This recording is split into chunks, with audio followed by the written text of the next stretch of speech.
Please be seated. Dr. the Honorable Andrew Wheatley, Minister with Responsibility for Science, Technology and Special Projects, Office of the Prime Minister. Ambassador Dr. Rocky Mead, Permanent Secretary, Office of the Prime Minister. Ms. Joaquin Murray, Chief Technical Director, Office of the Prime Minister. Dr. Kevin Brown, President, University of Technology, Jamaica. Ms. Celia Barkley, Information Commissioner. Mr. Trevor Hughes, President and Chief Executive Officer, International Association for Privacy Professionals and/or guest speaker today. Professor Charmaine Barrett, Deputy President and Provost, University of Technology, Jamaica. Ms. Marion Brown, Vice President and University Registrar, UTech, Jamaica. Mrs. Simone McGregor Jackson, Vice President and Chief People Officer, UTech, Jamaica. Mr. Bob Siegel, President and Founder of Privacy Ref. Mr. Andre Lawrence, Data Protection Officer, UTech, Jamaica, and Chair of the International Data Privacy Conference Planning Committee. Members of staff, Office of the Information Commissioner, members of faculty and staff, UTech, Jamaica, specially invited guests from the private and public sectors, students, members of the media, ladies and gentlemen, good morning to you once again. Yes, thank you so much for being here on behalf of the University of Technology, Jamaica, in collaboration with the Office of Information Commissioner, Jamaica's Data Protection Regulator. It is my pleasure to welcome you to the International Data Privacy Conference 2026. My name is Talia Suarez-Brown, and I will be your host for today's proceedings. Now, ladies and gentlemen, today's conference is held under the timely and thought-provoking theme, Your Privacy Program and You, Managing Privacy in the Age of AI and Digital Mistrust. Now, as artificial intelligence becomes more deeply embedded in how we work, govern, communicate, and innovate, questions of trust, accountability, transparency, and personal data protection have never been more urgent. Do you agree with me? Yes, you do, right? So this conference brings together policymakers, academics, industry leaders, privacy professionals, students, and members of the public to explore how organizations can responsibly manage personal data while, of course, embracing digital transformation. Of course, we are especially honored to welcome participants from across sectors and generations, reflecting the reality that privacy is everyone's business. Now, as I mentioned, that it is everyone's business, I should let you know that the conference is being live streamed simultaneously on the Office of the Information Commissioner IOC YouTube's page, the University of Technology Jamaica UTech, their YouTube page as well, and the Jamaica Information Service GIS YouTube page. I also want to encourage you to scan the QR code you will see it on the screens, whether it's behind you or right in front of you. You can scan the QR code to access the program, and if it is that you do need to use the restroom, it is to my left, which is possibly your right, close to the entrance, and we do have medical assistance right behind the stage, and the sign says first aid and assistance. So just in case of anything, we want you to be A-OK for the entire day. And I do also want to encourage you or attendees to share the stream with colleagues who could not be here today physically, all right? So we're gonna do a little exercise now, ladies and gentlemen. By a show of hands, I'm seeing persons with their phone in their hands. You're scanning the QR code that's on the screen right now. In addition to that, who checked their phone in the last 30 minutes? By a show of hands. I want you to look around the room too, you know, right? By a show of hands, okay. Who has at least one app they downloaded and never read the privacy notice for? I noticed that you laughed. No, I need you to be honest, you know, because when that privacy notice comes up, it is so long, right? You just scroll and scroll, and what do you click? You click agree instantly, right? All right, I love how I'm provoking the thoughts this morning. Who has ever clicked accept all and just moved on quickly? By a show of hands. Come on, I want to see those hands in the room. You just accept everything. You don't look at even what you're accepting. You just want to get going. You want to get where you want to get where you're going. And my final question for you: if it is that you believe that AI has already changed the way how you work and how you operate, do you agree with me? Has AI changed how you work? If you agree with me, I want you to raise your hands, ladies and gentlemen. And when I talk about AI, who has been using the famous ChatGPT? Yes, and in addition to ChatGPT, you can put in all these prompts and you can get any information that you need. You don't know if it's right or wrong or in between, and you can create just about anything. So we're going to be doing a lot of, exploration today. We're going to be having a number of discussions about data privacy, ladies and gentlemen. And by the show of hands that you have seen, you can tell that you are in the right room. But of course, we cannot kickstart today's proceedings without the word of the Lord. We have to bless the day. It's a beautiful, cool morning right here at the University of Technology, Jamaica. So we have to invite the presence of the Lord with us. So at this time, let's put our hands together and let's welcome Dr. Nadine Barrett-Maitland, who will be blessing us with prayer. Please make her feel welcome, ladies and gentlemen.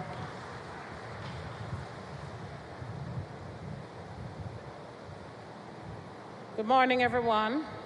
Let us quiet our hearts as we pray. Lord, we thank you for another day. We thank you for another year for us to be in this conference. We just want to lift you up this morning and thank you for all the provisions, for the strength, for the wisdom, for the planning. And this morning, even as we go into our day, we pray, Lord God, that your blessing will come upon us. Today we'll go without any hiccups.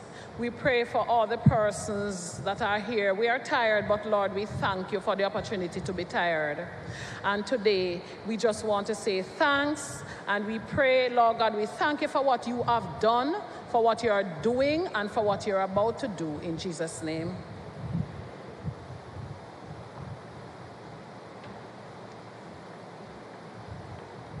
Thank you so much, Dr. Barrett-Maitland, for blessing us with prayer this morning.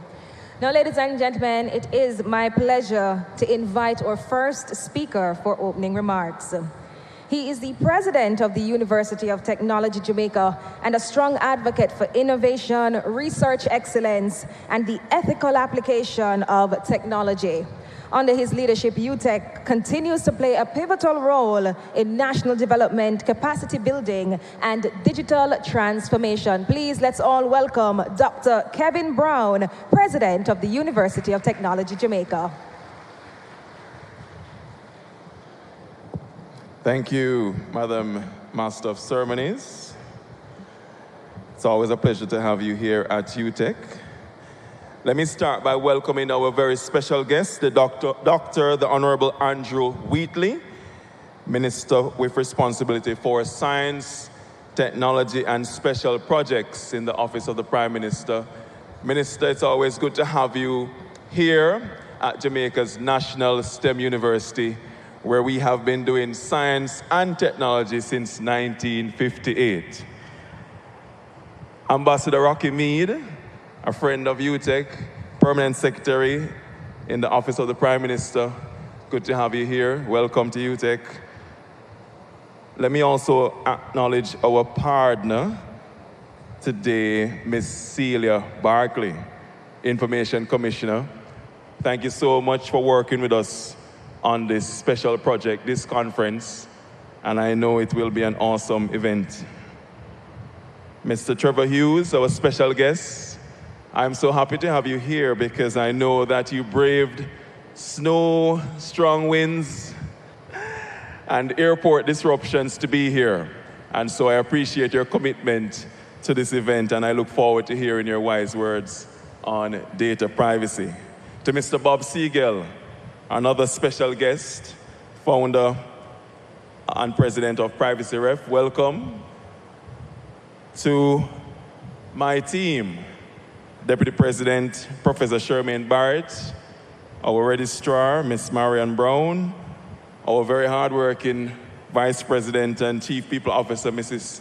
Simone McGregor Jackson, and I want to thank her and her team for all the efforts they've put into making today a reality. They have worked with Mr. Andre Lawrence, our data protection officer, and his team, and you also saw Dr.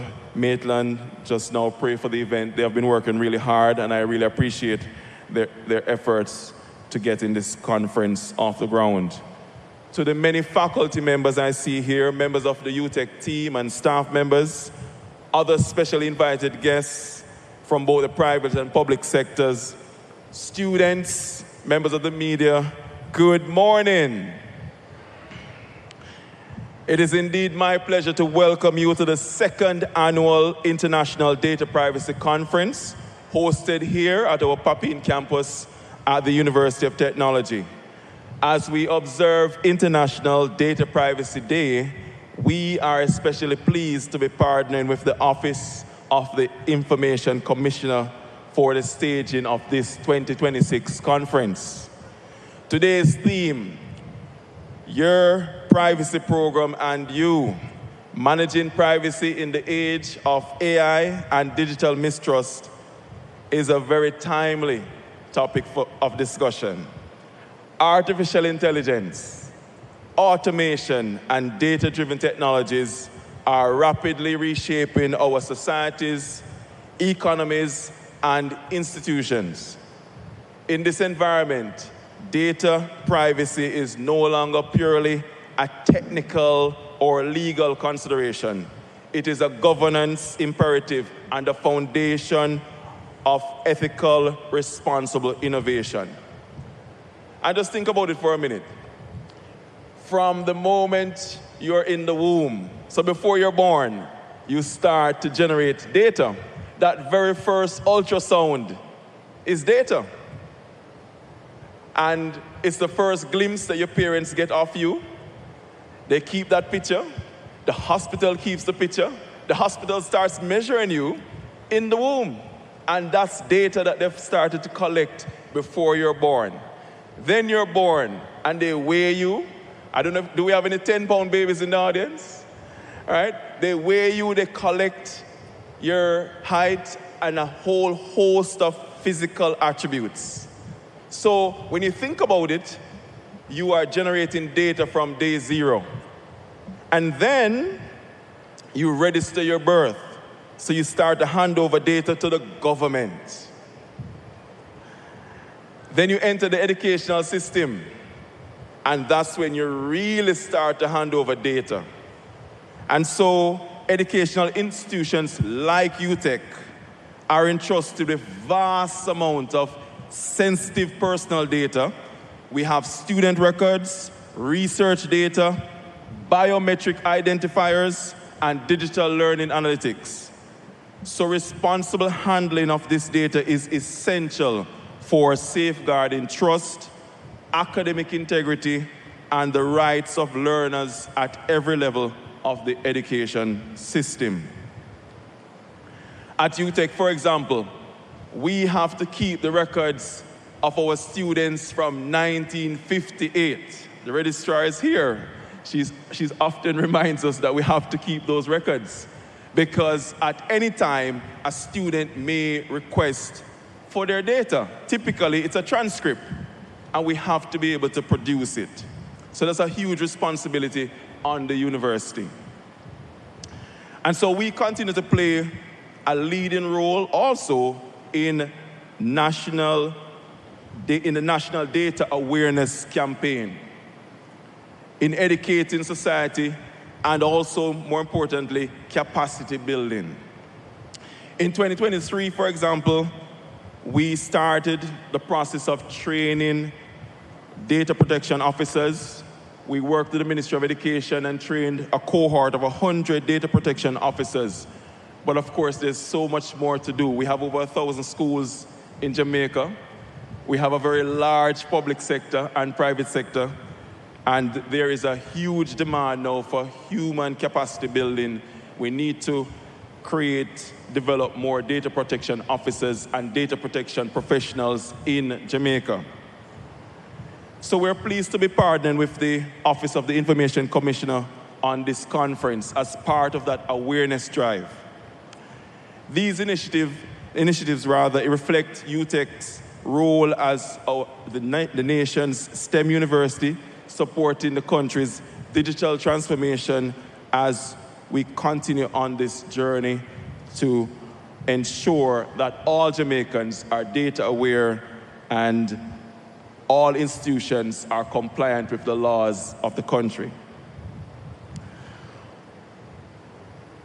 In keeping this in mind, we signed an MOU with the privacy ref, and we are now going to be expanding our learning and training provisions around data protection. We will be introducing, and you'll hear more about it during this conference, new data privacy and protection short courses in partnership with Privacy Ref and Bob Siegel through our UTEC Open School of Lifelong Learning and Professional Development. Our data protection officer, Mr. Andre Lawrence, and Dr. Nadine Maitland, senior lecturer in the School of Computing and Information Technology, will share more details on these short courses. UTEC also continues to lead national skills development through our undergraduate and graduate programs in computing, information systems, and network security, which directly support the development of professionals equipped to manage privacy, security, data governance, and more. As Jamaica continues to build a culture of data awareness and data privacy, today's international conference presents an important opportunity for further learning, lots of dialogue and collaboration, right? So I hope you'll be networking during the event. And I want to, again, express my gratitude to Mrs. Margaret Jackson, our Vice President and Chief People Officer, and her team for their hard work in ensuring that today will be a success. I say thanks again to the Information Commissioner for choosing UTEC as a partner. We are honored to have our special guest here, Mr. Trevor Hughes. As I said, he braved snow and strong winds to be here. He's the Chief Executive Officer for the International Association of Privacy Professionals and our keynote speaker. And he has been a strong advocate for data protection and data protection globally with respect to all the frameworks involved in ensuring that your data is kept safe and protected. So, ladies and gentlemen, as I wrap, I want to say to you, thank you for being here today. This conference has been oversubscribed, and that's a good thing. It means that there is a growing awareness that your data matters and that we're all generating data. And if you have that responsibility in an organization or institution, it is important that you are aware of the laws and regulations, and this conference should add to your knowledge. So once again, thanks to everyone, all my colleagues and team members in ensuring that today's conference will be successful, and I appreciate all of you. Thanks again.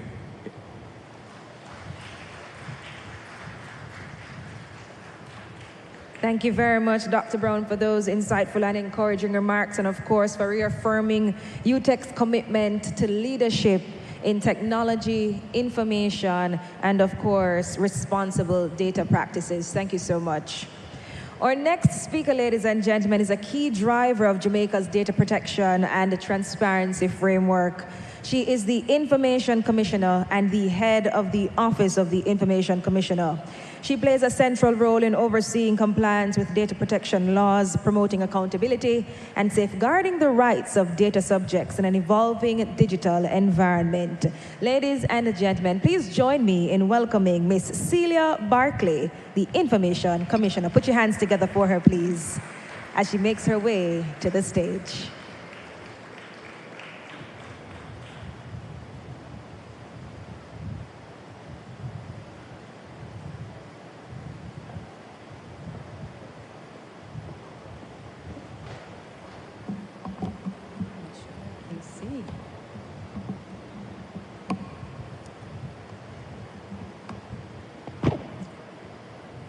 Lady Suarez Brown, Honorable Minister Wheatley, Ambassador Rocky Mead, other members of the very supportive ministry team, members of UTEC, Dr. Brown, as I said, Mr. Trevor Hughes, Mr. Bob Siegel, staff of both UTEC and the University of the Technology, members of the media, and all persons present or listening to us online, good morning. I was on social media, as many of us often are recently, and I saw a video that made me smile for several reasons. It was a video of Lisa Hanna speaking about being captured in a recording, a selfie, by, I assume, a young person who wanted to save their memories and broadcast. And she made the point about the importance of her privacy and protecting her personal data and her right not to be photographed or filmed if she didn't want to. And she exercised that right by asking the person to delete the video. And I smiled. I smiled because not only is data protection topical, not only is it important, but persons are at the point now where they recognize that they have rights, they have the power to exercise it, and they are doing so. I also appreciated that for the person who was videoing, they accepted that knowledge and they responded to it. Ladies and gentlemen, it is my pleasure to welcome you to this important conference under the theme, Your Privacy Program and You, Managing Privacy in the Age of AI and Digital Mistrust. This theme could not be timelier. We are living in an era where technology is advancing at a pace never experienced.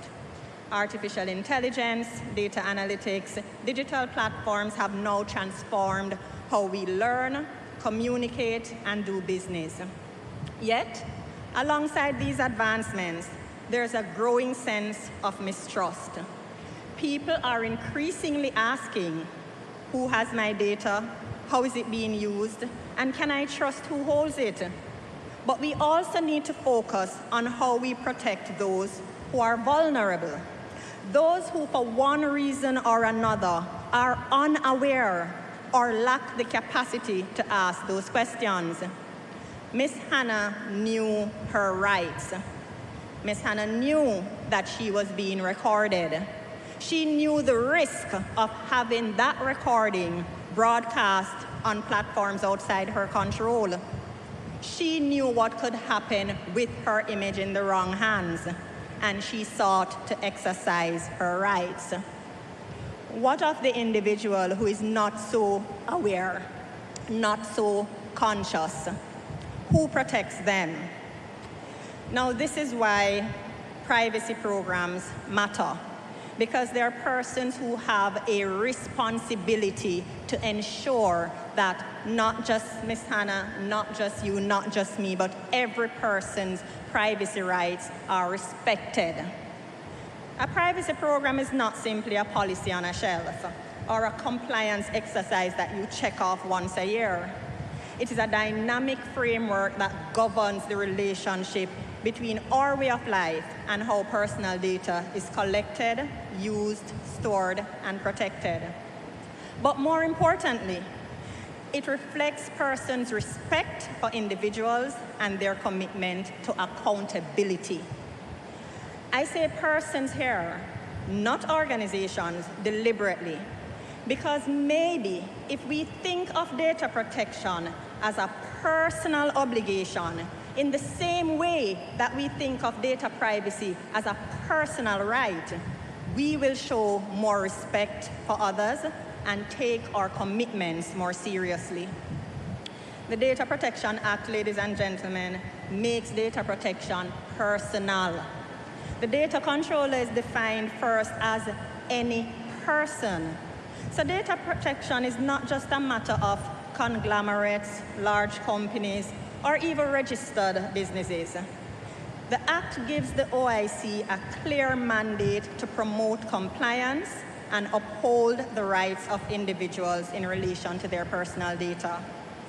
In doing so, we will seek to ensure that individuals' personal data are processed responsibly and ethically, even where that processing is required for or forms a part of innovation.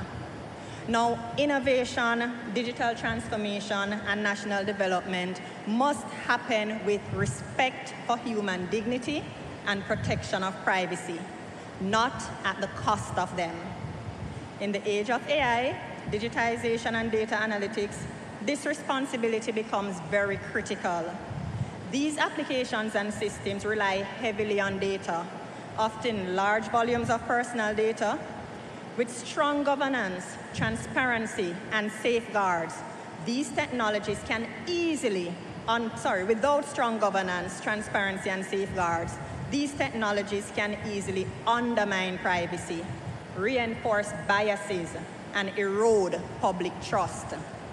Managing privacy in this environment requires intention, structure, and leadership. But it also requires education, awareness, and full participation.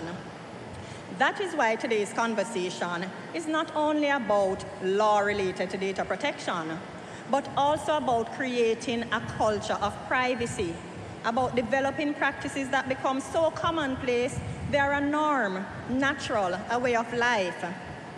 Throughout Data Privacy Month, observed under the theme, Take Control of Your Data, we have been very deliberate in taking this message beyond the boardrooms, into our communities, to the church, to the schools, to businesses, and here to everyone. Through our school tours, we have seen firsthand how early education empowers individuals to make smarter, safer choices when maneuvering the digital space.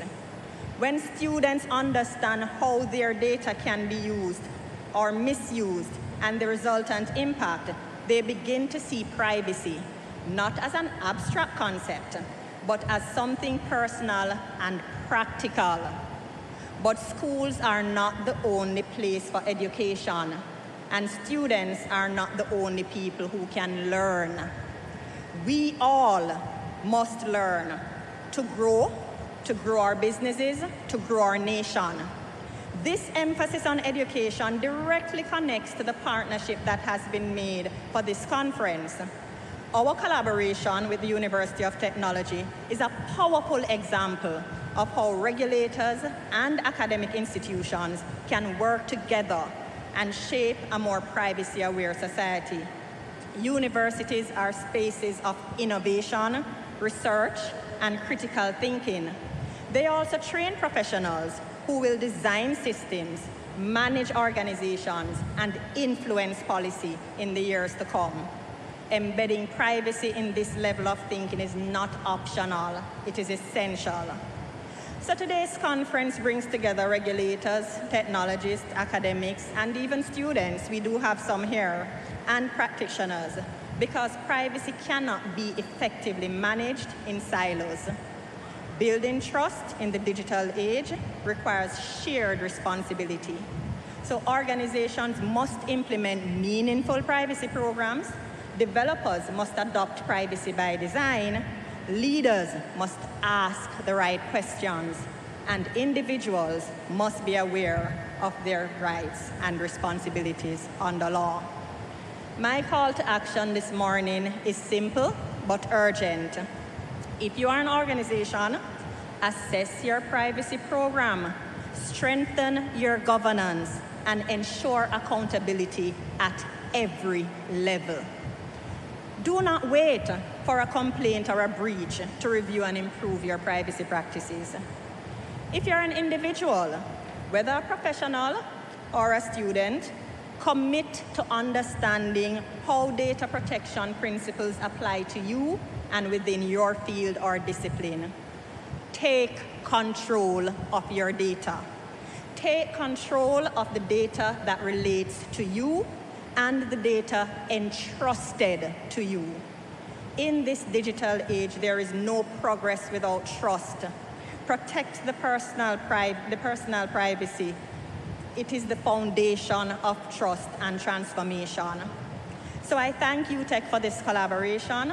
I thank our stakeholders for their continued support, and I thank each of you for being a part of this very important conversation. I look forward to the discussions that will follow and to the collective action that must come after today. Thank you.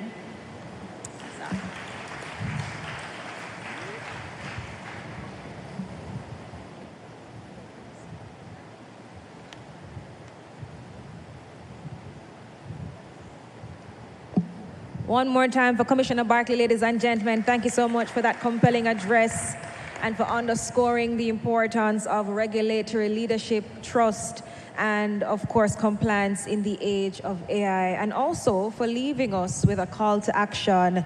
You know, we have to review those practices and to ensure that we control our data, because data protection is indeed a personal obligation. So thank you so much. Now, ladies and gentlemen, we are honored to hear from our next speaker, Dr. the Honorable Andrew Wheatley, Minister without portfolio with responsibility for science, technology, and special projects in the Office of the Prime Minister.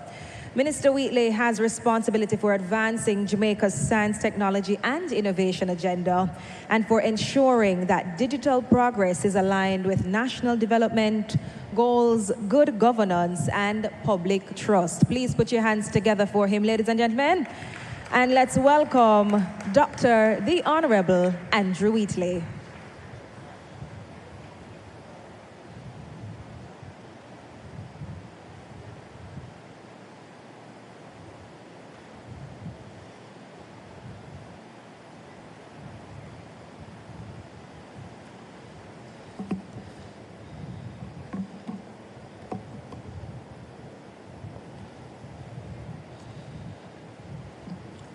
Thank you very much, Madam Master of Ceremonies. Ambassador Rocky Mead, Permanent Secretary in the Office of the Prime Minister. Dr. Kevin Brown, President of the University of Technology. President, it appears that we are moving in the same circles because we are meeting up now at quite a number of events. Very often. Ms. Celia Barkley, our Information Commissioner. Mr. Trevor Hughes, President and CEO of IAPP. Mr. Bob Siegel, Mr. Andre Lawrence, Deputy Provost and Conference Chair. Distinguished ladies and gentlemen, invited guests, students. Good morning, everyone. Good morning, everyone. I want to begin by thanking the Office of the Information Commissioner and the University of Technology, Jamaica for convening this timely and essential conference. The conversations we have here today matters. In fact, we are seeing an ever-increasing interest in the whole matter of data privacy. I am sure that Jamaicans have been following the discussions in the public space and in Parliament that privacy, especially data privacy, is now something that Jamaicans are becoming more aware of. You know, the conversation is not just about privacy for professionals, but Jamaicans as we transition into a more digital lifestyle. Digital systems that we are now incorporating in our everyday lives has forced us now to become more cognizant of what is happening with our data. The theme we have chosen, managing privacy in the age of AI and digital mistrust, speaks directly to the challenger for a moment. We stand at an inflection point, ladies and gentlemen. Digital transformation is accelerating, and it is accelerated at a pace that we have to ensure that as a people, as a government, we are protected. Citizens' rights are asking inexplicitly the question, who has access to my data? How is it being used? Can I trust the systems that now touch nearly every aspect of my life? And these are not abstract questions, ladies and gentlemen. These are real questions that goes to the heart of governance, public confidence, and national competitiveness. We are living that reality at this moment. Let me be frank, ladies and gentlemen, about what we are seeing today. Every day, Jamaicans are receiving phone calls from people who sound exactly like relatives. Voice clones generated by artificial intelligence. Pleading for urgent transfers of money.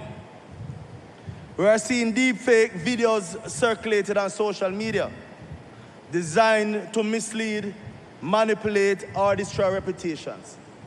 In fact, it's just this morning someone sent me one such misleading social media comment, speaking or ascribing to me things that I did not say in Parliament yesterday as related to the Cybercrimes Amendment Act of 2026. Just this past week, ladies and gentlemen, law enforcement officials announced arrest in what they are calling one of the most elaborate and brazen fraud schemes Jamaica has seen to date. The individuals have been charged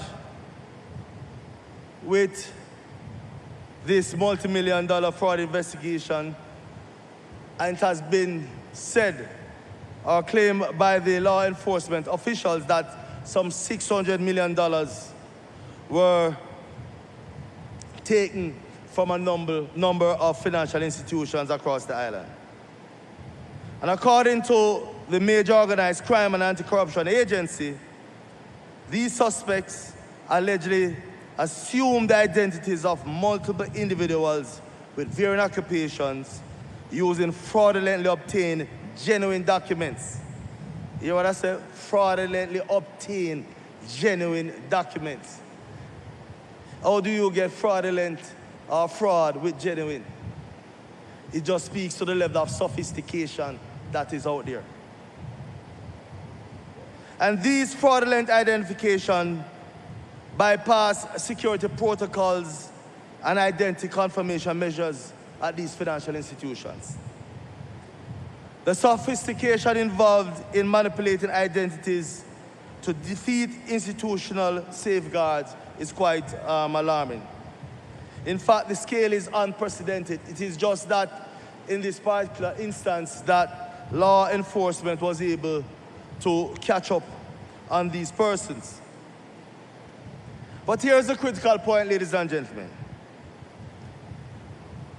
Behind every one of these incidents is a failure of data protection. I'll say it again. Behind every one of these incidents is a failure of data protection.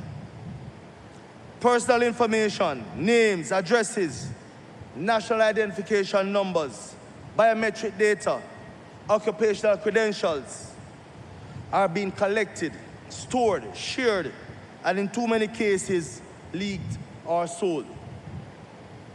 When that information falls into the wrong hands, ladies and gentlemen, when criminals can obtain genuine documents fraudulently or create convincing forgeries, they can penetrate or perpetrate fraud at scales we have never encountered before. And now, ladies and gentlemen, when AI enters the equation, this problem is now magnified exponentially. This is why privacy matters. This is why we have to safeguard our data. Not as an abstract principle, but as a shield against real harm happening to real people right now in our society.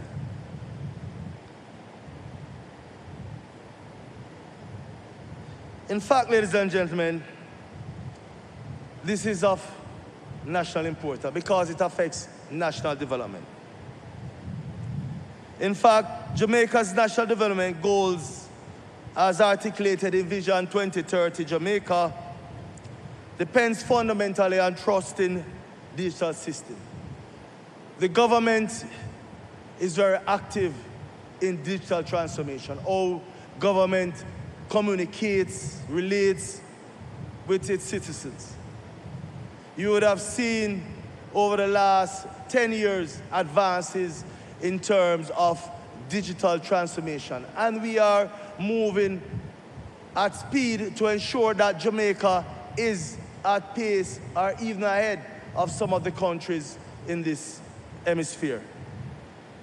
And as government deploys digital transformation and deploys AI-enabled services, we cannot ask our citizens to simply accept these changes on faith when they are simultaneously being victimized. So you cannot have stories out there that people are being victimized, that their data are exposed to, criminals, yet at the same time we are asking them to interact with the government on a digital basis.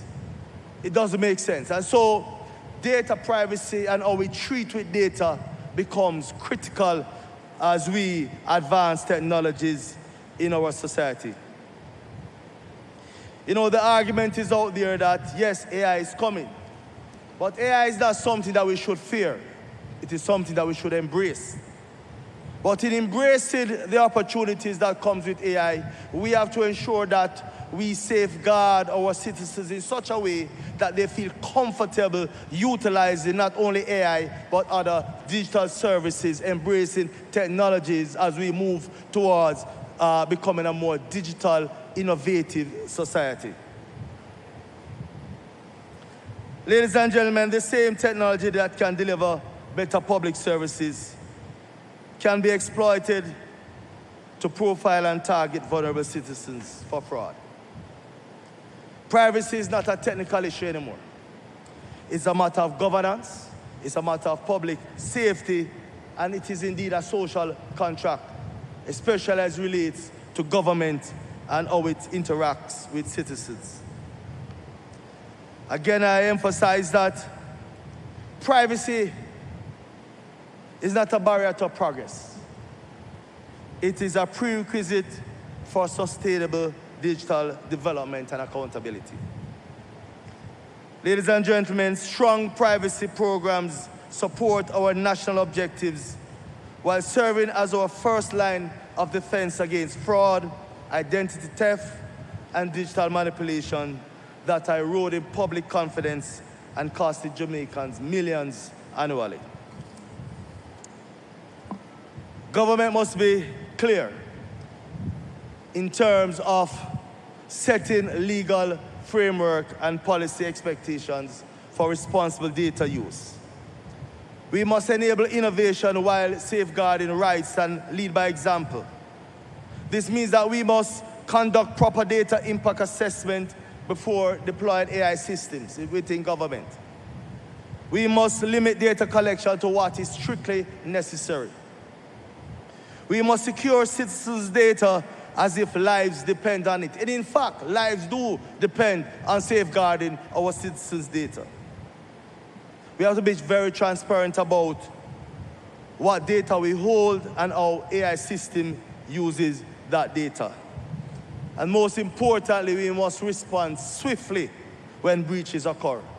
We cannot, as a government, hide the fact that we ourselves operating in the digital space must have the necessary safeguards and must report to our citizens. That is part of the whole accountability and transparency process, so that we share the information that if we have encountered a breach, then our citizens must be aware, and they themselves must on becoming aware, taking necessary precautions while the government uses the system to remedy and protect the rights of and the information of our citizens. Ladies and gentlemen, through public sector reform, government must demonstrate that efficiency and rights protection are not competing goals. They are mutually reinforcing. Now, what does a modern privacy program look like? It must be proactive. It must be risk-based and embedded across organizational culture from the start. But practically, it must also anticipate AI-enabled threats. Privacy assessment must now consider, can this data train deepfake models? Could voice recordings be cloned? If this database were breached, what AI-powered fraud could criminals execute? We must also implement robust authentication. Ladies and gentlemen, in an age of deepfakes and synthetic identities, we must move beyond simple passwords. Biometric data must be properly encrypted, because once compromised, you cannot change your face or your fingerprint. We must also monitor for misuse. Privacy programs must detect when data is being assessed inappropriately. When AI systems produce biased outputs and when personal information appears where it should not, we have to become more aware in this space. And most importantly, I believe that we must enable rapid response. When fraud occurs, organizations must act quickly to notify affected individuals, contain damage, and prevent repeat incidents. AI may change our processes, ladies and gentlemen, but it does not change the core principles of lawfulness, fairness, transparency, and accountability. These principles are our guardrails against the misuse of powerful technologies. Simply put, ladies and gentlemen, accountability cannot be outsourced. AI is a tool, not a substitute for leadership or accountability. When an AI system incorrectly flags someone as fraudulent, blocking access to essential services, who is accountable? When a deep fake is created using data your organization failed to protect, who is responsible? To answer this, ladies and gentlemen, the organization that deployed the system is responsible. The leaders who approved its use is responsible. Organizations remain fully accountable for AI-assisted decisions, for bias, for error, for harm. Government policy must ensure that human oversight, explainability, and redress remain central. We cannot, ladies and gentlemen, allow the AI did it to become an excuse for negligence. And this is not just a public sector issue. Financial institutions must recognize that customer data, if inadequately protected, becomes raw material for fraud. And not only financial institutions, businesses who collect data, personal data, must bear or come to the realization that they have a responsibility and they will be held accountable how they treat with people personal data. Telecommunications providers must also understand that voice data can be weaponized through AI. Healthcare providers must protect medical records knowing they can be used for insurance fraud or targeted scams against vulnerable patients. This is the reality of the world that we live in. Privacy programs must evolve alongside national digital initiatives. And that is why we have the Office of the Information Commissioner to monitor and ensure that the data privacy legislation is implemented and followed. And you, Madam Information Commissioner, will be supported and will be equipped.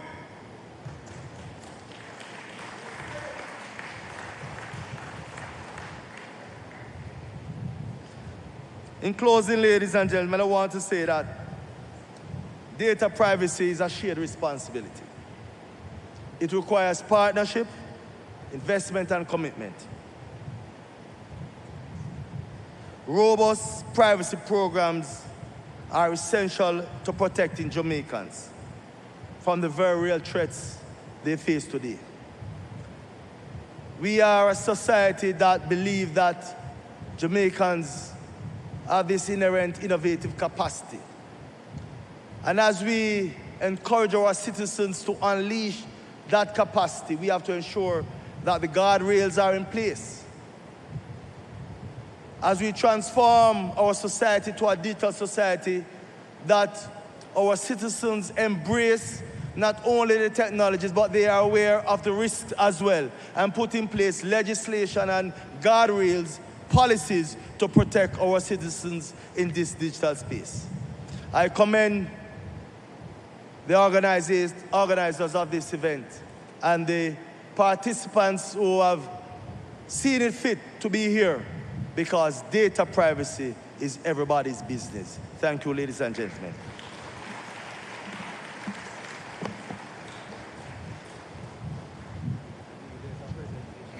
Yes. Thank you so much, Minister Wheatley. One more time for Minister, please, ladies and gentlemen, for those forward-looking remarks and for highlighting the role of policy innovation and responsible governance in Jamaica's digital future. Thank you so very much.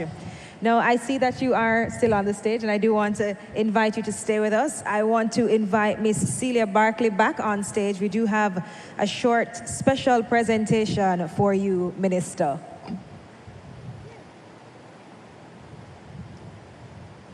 Now, Minister has publicly before all of you pledged his support and commitment to the Office of the Information Commissioner.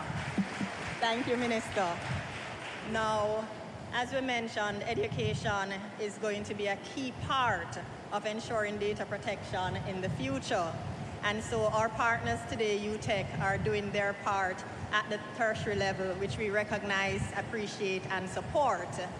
We at the OIC also believe that not only does it have to be done at the tertiary level, but certainly at all levels. And so as a part of our Data Privacy Month initiative, we incorporated school tours where we have publicly launched our new publication, Privacy Champions. Now, this is a student companion workbook. It is designed to just provide exercises that will introduce children at the secondary level to data privacy and protection.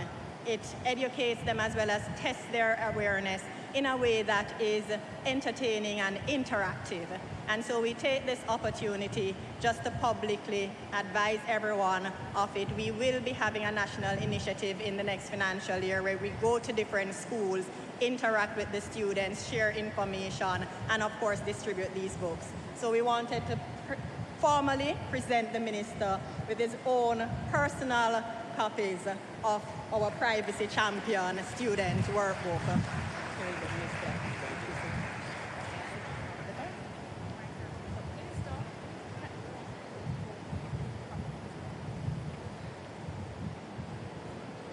Thank you so much, Ms. Barkley, and thank you so much again to Minister Wheatley. Data privacy is, of course, a shared responsibility. Minister, don't go anywhere just yet. We have one more presentation for you. Don't run away from us. At this time, I'd like to invite Professor Charmaine Barrett, Deputy President and Provost UTech Jamaica, who will be doing another special presentation to Minister Wheatley.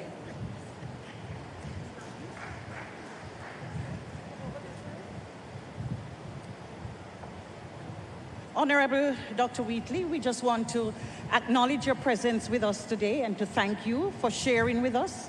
We thank you for your public commitment to continue to support data protection, which is critical for our country moving forward. We're good to have you. Thank you.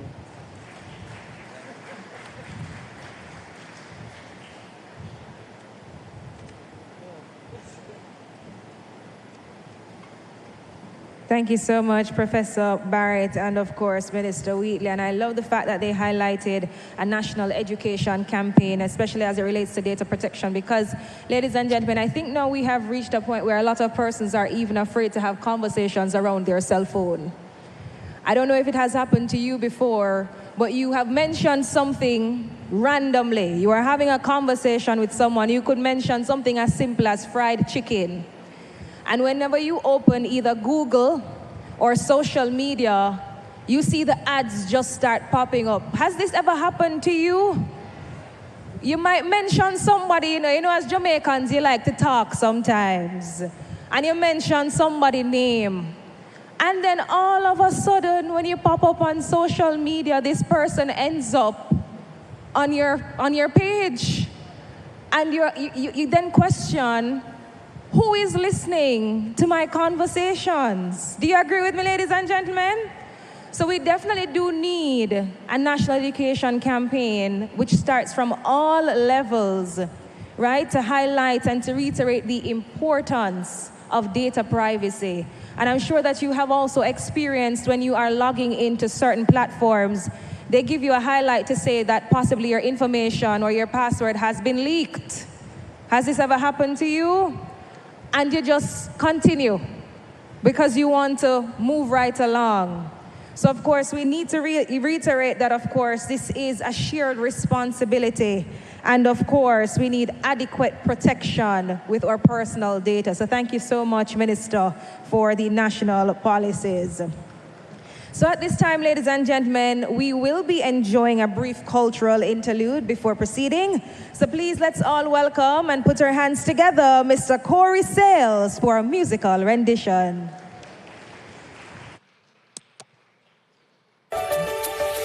When I wake up in the morning, see the sun shining, I know that your blessing is over me. Yeah, I wanna see the tree moving, hear the birds chirping, I feel my... Let me see somebody stretch your hands up. Let me see how we have to say, I've got joy, say, I've got peace, say, I've got faith all over me. Say, I've got joy, I've got peace, say, I've got faith all over me. Listen, when I wake up in the morning, see the sun shining, I know that your blessing is over me.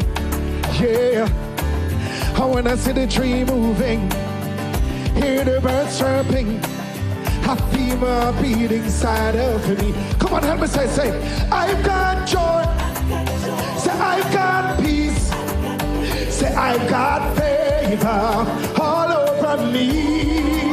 Say I've got joy, Lord, I've got peace, and I've got favor all over me. Every day I'm living, everywhere I'm going, every move I'm making, you're guiding me. All of the love I'm feeling, all the kindness showing, all the mercy flowing over. I need everybody to help me say, I've got joy, say I've got peace, say I've got favor all over me. Say I've got joy, Lord, I've got peace, say I've got favor all over me. And in my life, He's blessing me. And as I grow, His grace covers me. So I will walk in God's authority, for His favor covers me. Say, I've got joy, Lord, I've got peace, say I've got favor all over me. Say I've got joy, Lord, I've got peace, say I've got favor. Give me a favor right now. Could you turn to somebody beside you? You got joy. Turn to them and tell them, you got peace. Tell them, say, you got faith. Cover them now. All over you. Say, you got joy. Come on, talk to somebody. You got peace. Say, you got favor. Let me see everybody wave so now. Say, I've got joy. Lord, I've got peace. Say, I've got favor all over me. I've got joy. I've got peace. I've got favor all over. Amen.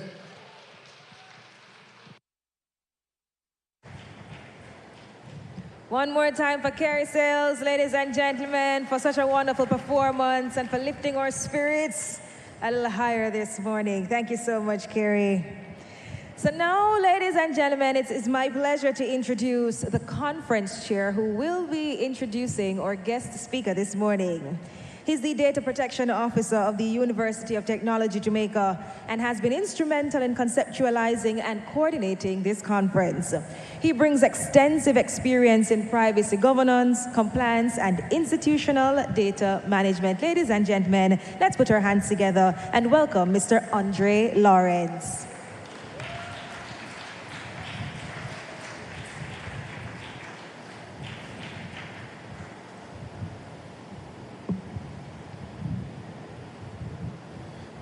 Minister, our President, Dr. Brown, Ms. Celia Barkley, our Information Commissioner, all the OIC team that are here, our UTech management team, our special guest, and all our sponsors, a very good morning to you all. I want to say thank you all for coming, and I hope that today it's been going well, and that the information that we'll provide will be beneficial for you and in your organization as we continue the journey on privacy. Today, we have special persons in our midst, but we must mention two that have traveled very far. We have Mr. Bob Siegel, President of Privacy Ref. Stand for Bob. And our main speaker who is here, who I will tell you a little bit about.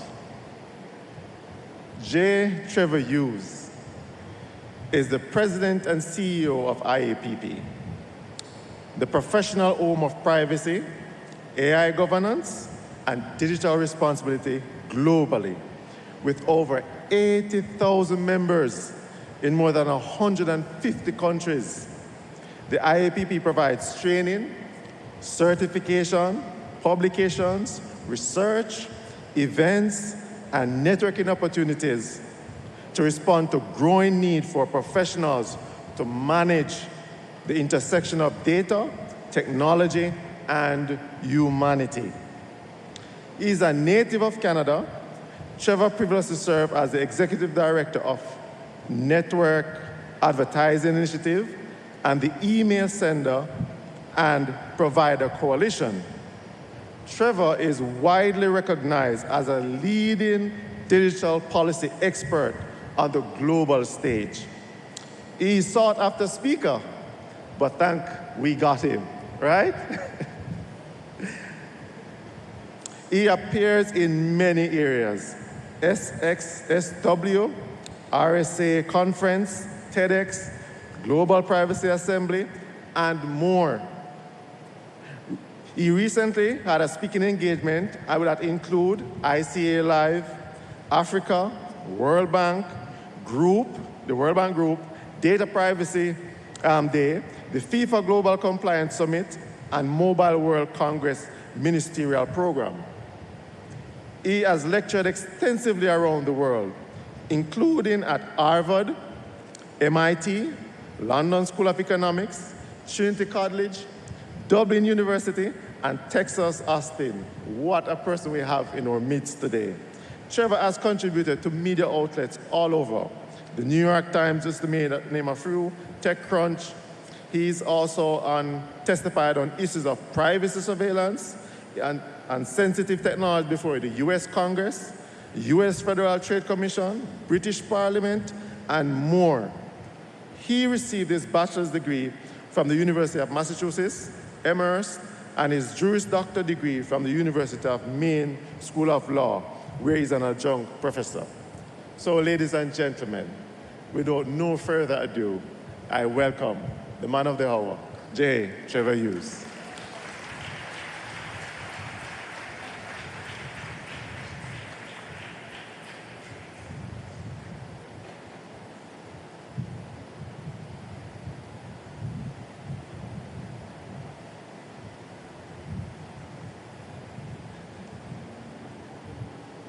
Well, thank you, Andre. Thank you, thank you.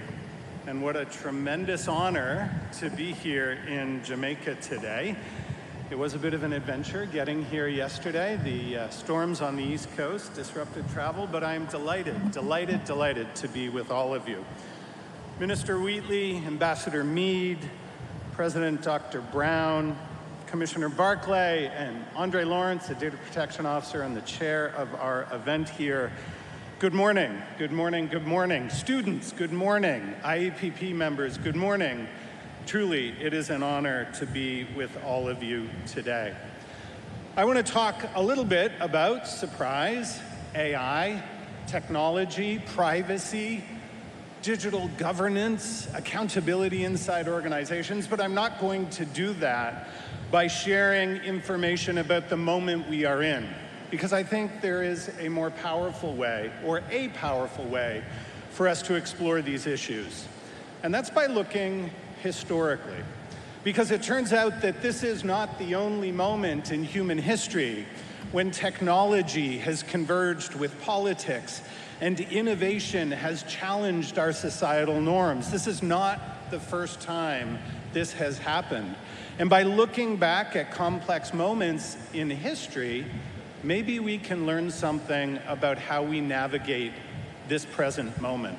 And so what I want to do with you today is share 5 years, 5 short years in history, 4 figures that were active in those 5 years, 3 technologies that emerged during that time, and after that, I'm actually going to give you 2 extra bonus stories as well.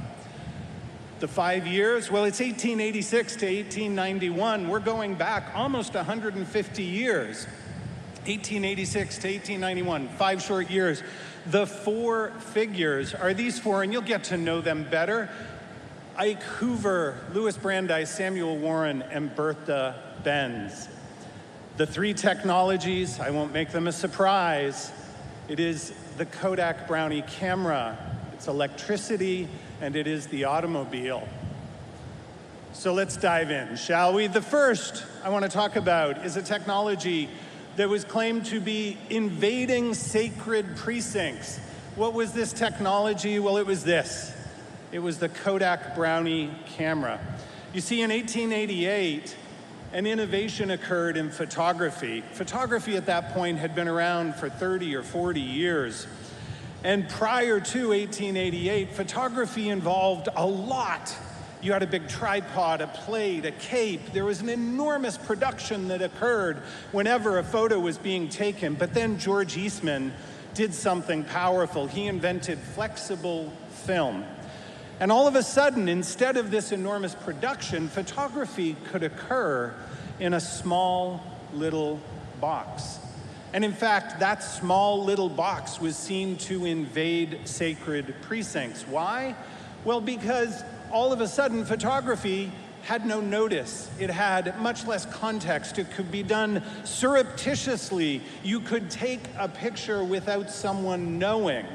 And that changed the context of privacy. In fact, at the time, there emerged a common character, the Kodak fiend. And this was someone who took a picture when someone was not aware of the picture being taken. They were called Kodak fiends. Well, the popular media, as the popular media often does, exclaimed about this violation of privacy. This is Puck Magazine, a news magazine from the United States at the time, and you can see on the left of the piece here there is actually a reporter with a Kodak Brownie camera slung over his shoulder. And you may not be able to read it, but across the bottom of this cover of the magazine, it says, "No privacy is sacred from him." Rest assured, technological innovation has challenged privacy throughout history. Here's a Washington Post article. The president went out for a walk, and what happened? A Kodak fiend jumped from behind a bush and took the president as he was taking his daily walk. This was a moment in time when the president could walk freely in Washington, D.C., and the president was greatly offended by this intrusion into the privacy of his walk on a public street. Well, let me introduce you to two of the characters of our four, and that is Louis Brandeis and Samuel Warren. Some of you may know the name Louis Brandeis. Samuel Warren is not as well known. They were classmates at Harvard Law School in the 1880s. In fact, Louis Brandeis graduated first of his class. Samuel Warren graduated second. They became great friends. And as their friendship grew, they decided after graduation that they would create a law firm together. And indeed they did. That law firm still exists. They have old letters from Warren and Brandeis on the wall of that law firm in Boston. Samuel Warren came from a very high socioeconomic status. His family were industrialists. They owned paper mills throughout the United States. Samuel Warren and Louis Brandeis was a Jewish child of immigrants from St. Louis. Very conflicting characters to find friendship with each other. One day in their office in the late 1880s, Samuel Warren came in and said, "There is this technical innovation that is violating privacy deeply, and we must do something about it." Being Harvard Law graduates, what did they do? Well, they wrote a law review article. That law review article is The Right to Privacy. It has been said that it is the most powerful law review article ever written. The Right to Privacy makes a fairly clear statement, and that is, when the terms of our negotiations in society change, when technology or circumstance changes the circumstances of society, so too must the law evolve. That when technology changes, the law must change as well. When technology changes the nature of the deal in society, so too must the law. They looked at the Kodak Brownie camera and said, this violation of the sacred precincts of our privacy must come with a recognition of a right to privacy. This is the first articulation of a right to privacy in jurisprudence around the world. Now, here's the part that you might know a little bit about. Louis Brandeis actually became a very famous jurist in the United States. He went on to serve on the U.S. Supreme Court, maybe one of the most notable U.S. Supreme Court judges ever to have served. And while he was on the Supreme Court, some 40 years later, in 1927, there was a case called Olmstead that involved wiretapping of phone lines.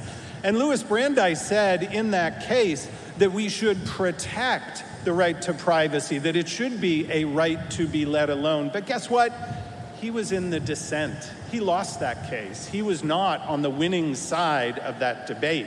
It was not until 1967, 77 years after they had written The Right to Privacy, long after Brandeis and Samuel Warren had both passed away, that the U.S. Supreme Court recognized in the case of Katz a right to privacy in telephone communications and a requirement that the government have a warrant or judicial approval prior to wiretapping a telephone conversation. So let's wrap up this first story with a lesson. Innovation challenges societal norms. Innovation changes the terms of the deal. The problem is we can't wait for the law. The law will always be a lagging response. It's important that we look to the law. It's important that we have the guardrails of the law, but the law is always a lagging response. And so the message to all of you, don't wait. Don't wait. Engage in risk management on AI today. Work proactively on protecting privacy today. Let's turn to our second technology, one that was described as an unrestrained demon. What is that technology? Well, it is the light bulb, but more specifically, more broadly perhaps, it is electricity. During the time that we are looking at, 1886 to 1891, electricity was flourishing around the world. Thomas Edison in the United States, Tesla in the United States were introducing both direct current and alternating current wires all throughout the country. In fact, this was happening all around the world. So much so that in 1889, something happened called the overhead wire panic. What was this? Well, there was no regulation guiding behavior of these new electrical lines that were being introduced to cities around the world. And so this picture of New York City after a snowstorm was common as you went around the world. There were wires everywhere. The challenge was that standards for insulating those wires, standards for the currents that ran through those wires, standards for the resistors and transformers that were along those lines, they were not yet standardized. They were not yet created. What happened? Well, tragedies happened. On the left, you can see a tragedy of John Feeks. John Feeks was a lineman who was stringing lines, and in New York City, he touched the wrong line and was electrocuted immediately.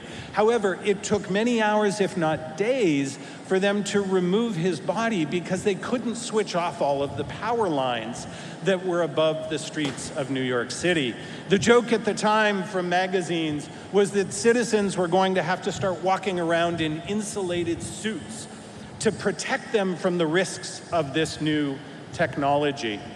I want you to read this quote with me from the New York Times at that time, and I want you to think of the moment that we are in with AI today and how reminiscent is this quote from the New York Times talking about electric light. The electric light companies, in their eagerness to occupy the field newly open to capital and enterprise, have gone on expanding and developing with little regard for its dangerous side.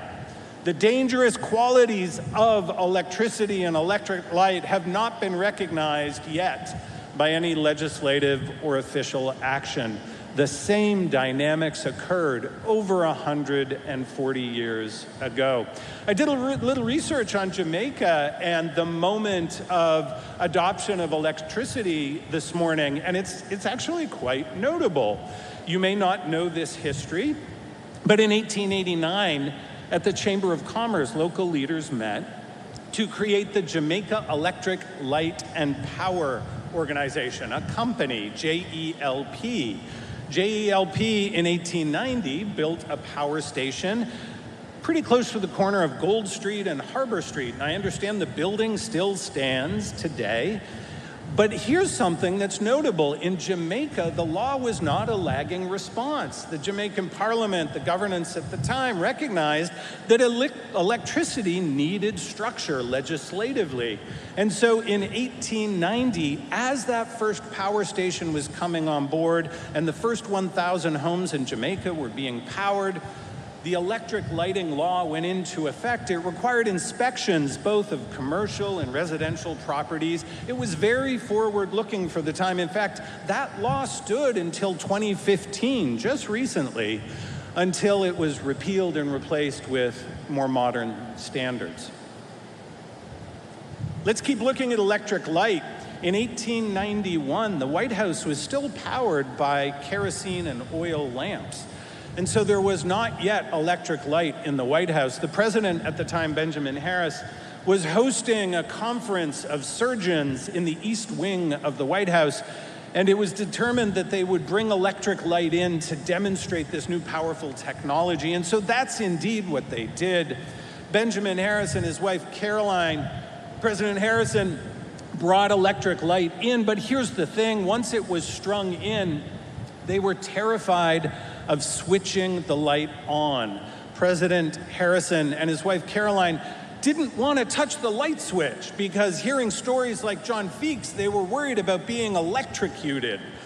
And so what did they do? Well, the electrician who had come from the Edison company to pull the wires to put the lights into the White House, they hired him to flip the light switch. They hired him to turn the lights on and off because the president and the first lady were so terrified of turning on the lights. What is the moral of this story? What does this story tell us? Well, it's pretty clear. We won't touch it if we don't trust it. If we do not trust the technology that we are meant to use, it's never going to succeed. It will never succeed in society because consumers, citizens, human beings need a sense of trust in order to engage with technology. I want to introduce one last technology to you.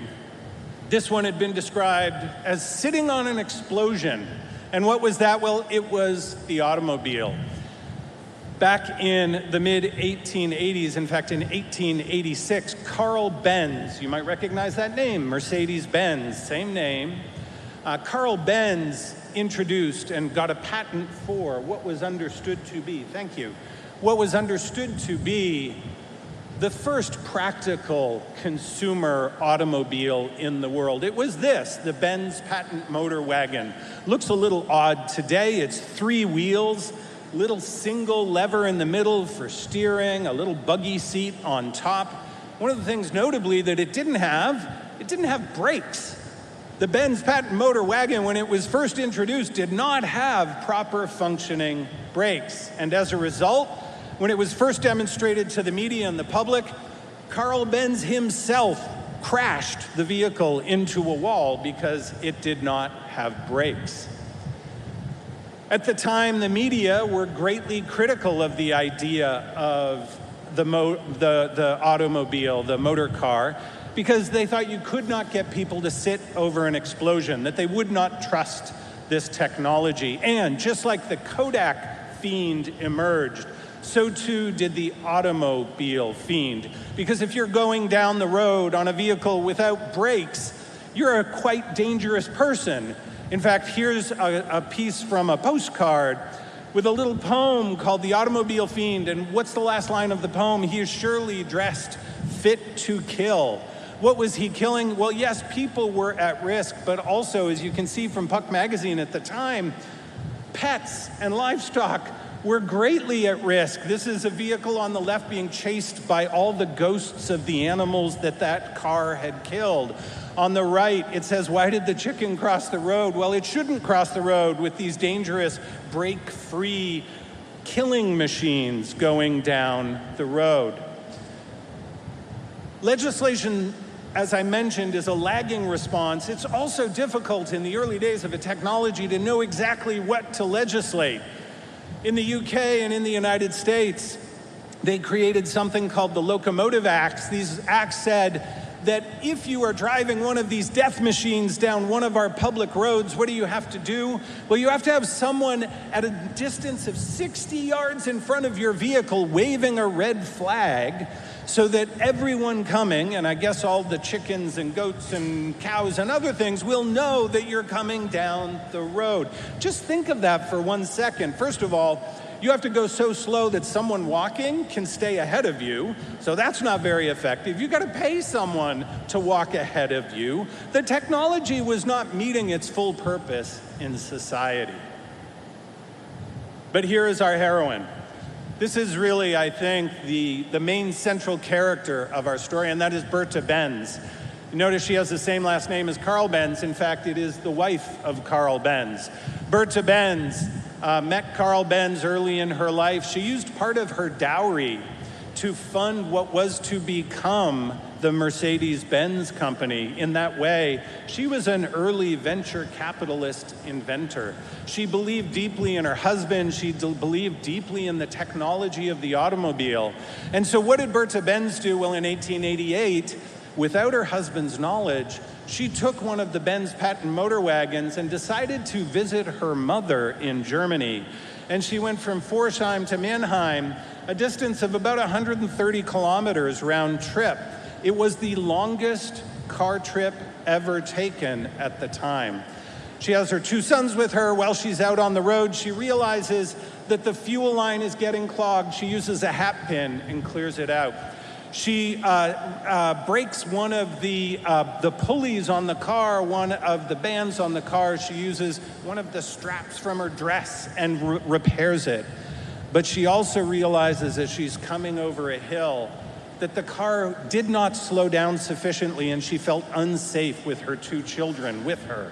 So what did she do? She went into a cobbler shop and she said, all right, shoemaker, I want you to take this wooden block and put leather on the outside and build a lever so that as I press it on the wheel, it will slow the vehicle down. Bertha Benz invented the brakes for the car. Bertha Benz invented modern brakes. Now, if I was to ask you, what do brakes do on a car? Most of you, many of you would say something quite logical. Brakes slow them down. And in fact, cars were very slow. The speed limits for cars in those early days prior to brakes were very, very low. In the UK in 1889, 4 kilometers an hour. You literally can walk faster than that. But as brakes were introduced, did they slow cars down? Actually, just the opposite. Cars only began to go faster when brakes were introduced. What is the moral of this story? Trust and safety allow innovation to go faster. Brakes don't slow cars down, they speed them up. When we introduce trust and safety in an emerging technology, we allow that technology to accelerate more quickly into society. That is a powerful lesson for us all. All right. We've gone through 3 morals, 3 stories, that the law is a lagging response and that technology changes the terms of the deal in society and the law has to evolve but can often be a delayed response. That we won't use it if we don't trust it. And if those 2 first ideas are true, what does that mean for businesses trying to use these technologies? It means you better do it out of the gate, regardless of whether the law says you have to do something or not. And that finally, adding trust and safety is not friction. Adding trust and safety is not a barrier or a hurdle. It is an enabler of better adoption of a technology in society. I said I would give you 2 additional bonus stories just to convey the idea that brakes make things go faster. The first one is, sadly, being decapitated by an elevator. Now, it's outside of our 5-year window. That's why it's a bonus story. But in the mid-1800s, elevators were being adopted all around the world. And back in those times, there were no brakes on elevators, there were no safety features, and there were many examples of death occurring because of open shafts or people being caught as the elevator went between floors. It wasn't until this man, Elijah Otis, and you may recognize that name from Otis Elevators. Elijah Otis invented brakes on elevators. What did that do to architecture?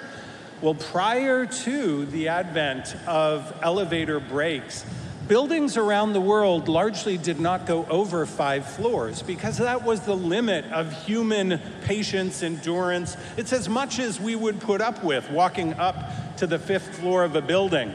Here's something that's interesting and notable. Back in the mid-1800s, socioeconomically, the richer, more privileged people lived on the ground floor because they didn't have to walk up a lot of stairs to get to their apartment.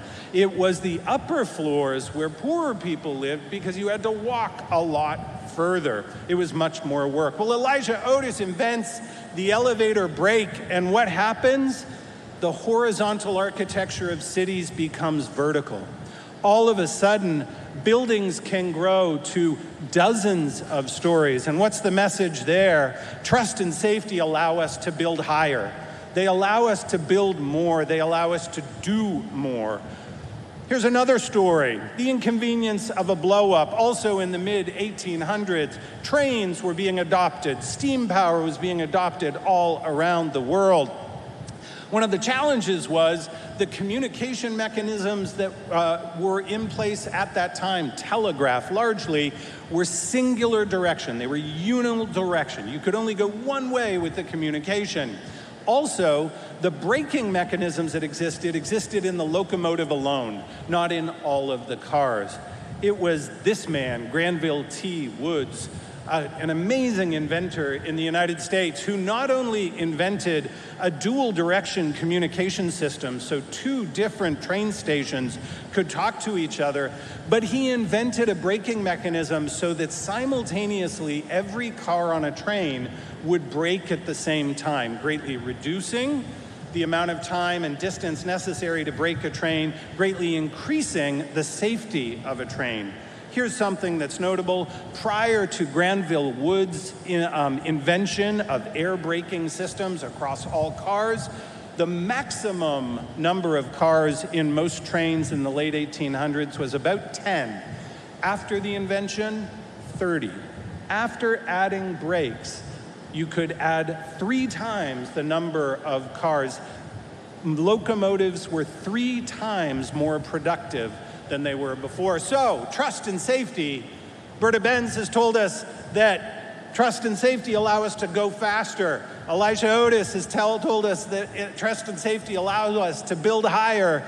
And Granville Woods has taught us that trust and safety allow technology to do more.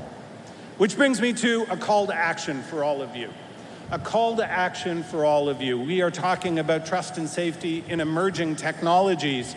Here's Sundar Pichai, the CEO of Google, of Alphabet. AI is probably the most important thing humanity has ever worked on, something more profound than electricity. So let's think back to our lesson and Benjamin Harrison not wanting to touch the switch. We won't touch it unless there's trust in it. And Sundar Pichai is telling us that AI is going to be bigger than electricity. I want you to think about the distance from the light switch to the light bulb with me for just 1 second. And I want you to think about all of the safety and trust mechanisms that exist between that light switch and that light bulb. Let's just do a quick question. How many of you turned on a light switch this morning? Pretty much everyone touched a light switch. Did any of you have an imminent fear of death when touching the light switch? Okay, I saw one hand and I don't believe you. The reason that we trust that technology, we don't even think about that technology, is because trust and safety is baked in. Take this journey with me for just 1 second. There are broadly applicable standards of consumer protection, fire protection. There's even privacy standards that exist for smart devices that you might use to turn on your lights. There are building codes all around the world around how you build, what types of materials you can use, the types of wires that go into the wall. There are licensed professionals that both install the technology, electricians, but also inspect the technology, inspectors. There are builders and architects that need to be licensed. There are professionals and professionalism that wrap around it. And then there are also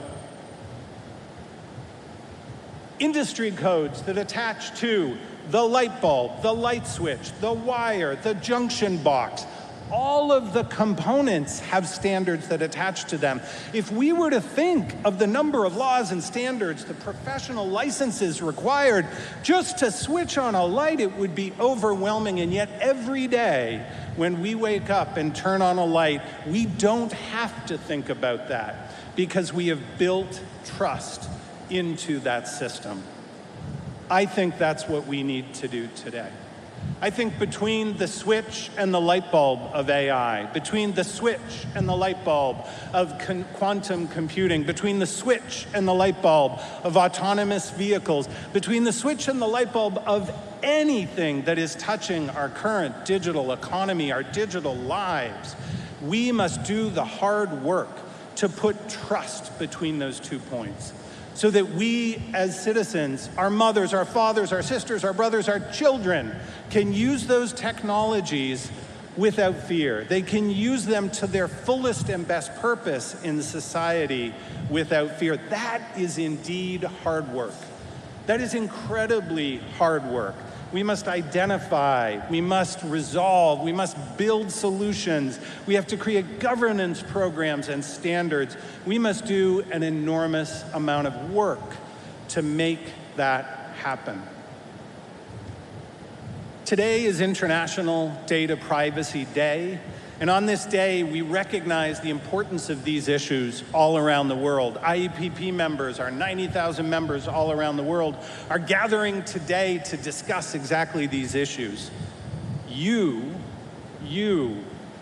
are the Ike Hoovers that will flip switches, that will build safety into these technologies. You are the Berta Benzes of the world who will help introduce tools and solutions that bring trust and safety to these technologies. That is absolutely critical and important work in today's digital economy. We at the IEPP are very proud to come to work every day to support people like you as you do that work. I am deeply honored to have been invited to this beautiful country on this lovely day to speak at this powerful event. Thank you all.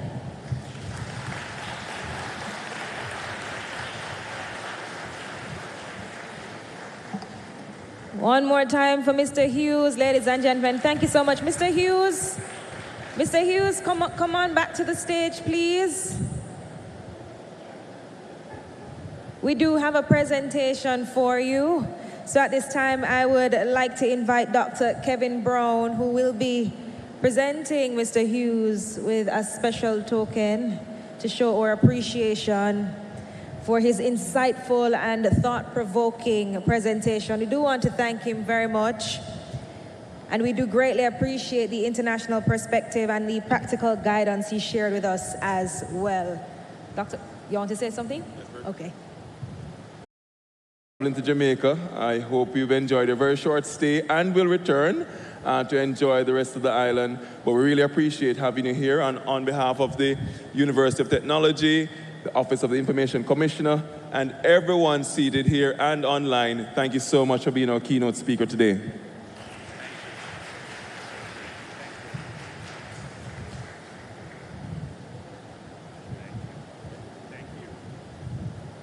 Thank you so much, Doc, and thank you so much again, Mr. Hughes, walking us through the evolution of technology, and of course, reiterating that yes, innovation does challenge the norms, but what if we won't use it if we don't? We won't use it if we won't trust it, right? And what else we took away from his presentation? With trust and safety, it will allow us to accelerate technology and innovation. Thank you so much, Mr. Hughes. So now, ladies and gentlemen, it's time to head over to lunch. I know that you might want to stretch your legs, right? But let me just tell you a few tidbits before we head off. Lunch is actually pre-packaged for registered participants. A few of you received your armbands. So if you have a blue armband, it is for Lillian's. And for those persons with the yellow armbands, we are going to invite you to head to the general lunch area as well. Okay? So the general lunch area is to the stage, which is to my left, which is to your right. That's for the yellow bands. Okay. All right. And then for the blue bands, Lillian's. All right, there we go. And for persons who arrived today, you possibly do not have any armbands, and we want to encourage you to grab something from the several restaurants located on campus here. We're going to be resuming in just about an hour or so. So have something for lunch, ladies and gentlemen, refresh yourselves, and then we're going to get back into all the information that we're providing here. It's all about our International Data Privacy Conference for 2026. Thank you.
Office of the Information Commissioner, OIC.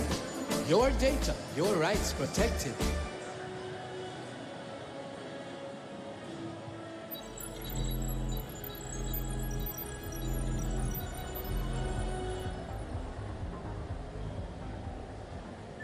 The Office of the Information Commissioner, OIC. Jamaica's regulator for data privacy and protection, ensuring data controllers are compliant and data subjects' rights are protected under the law.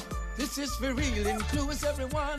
OIC is government run. So data controllers, be compliant right now. Data subjects, know your rights. For more info, visit our website at www.oic.gov.jm or email us at info@oic.gov.jm. The Office of the Information Commissioner, OIC. Your data, your rights protected.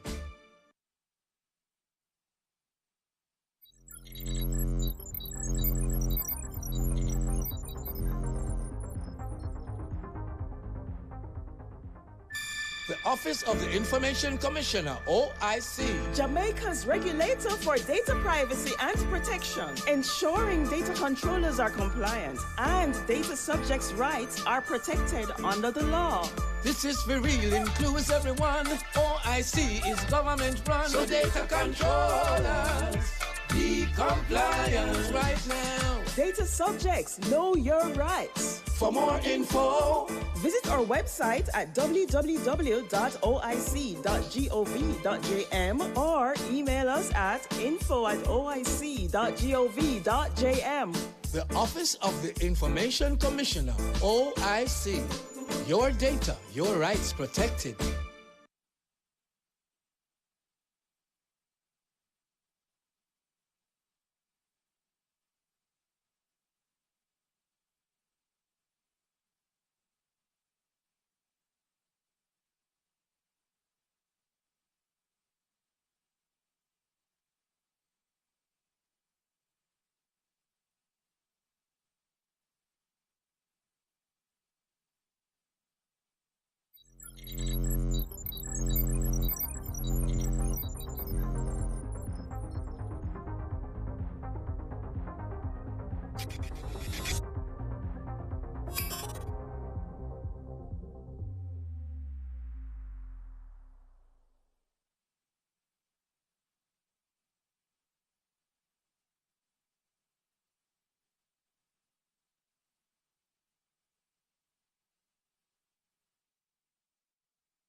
Good afternoon, everyone. If you have not been served, you may make your way to the lunch area where you may get a meal along with a drink. So if you have not been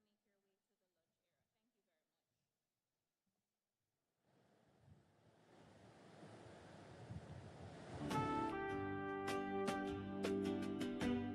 to the lunch area. Thank you very much.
Good afternoon, ladies and gentlemen. We're giving a few more persons just a few minutes to head back into the room. We're going to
Office of the Information Commissioner, OIC.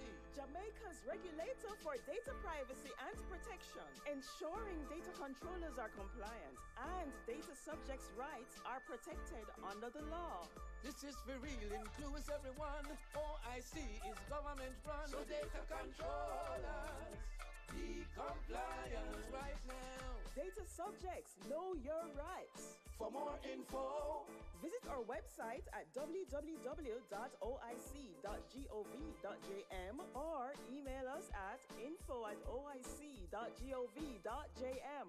the Office of the Information Commissioner, OIC. Your data, your rights protected.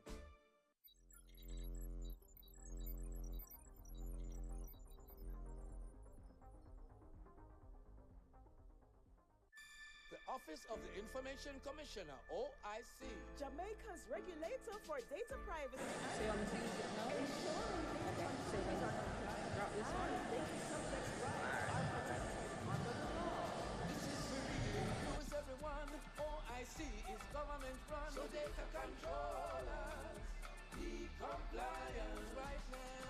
Data subjects, know your rights. For more info, visit our website at www.oic.gov.jm or email us at info@oic.gov.jm. the Office of the Information Commissioner, OIC. Your data, your rights protected.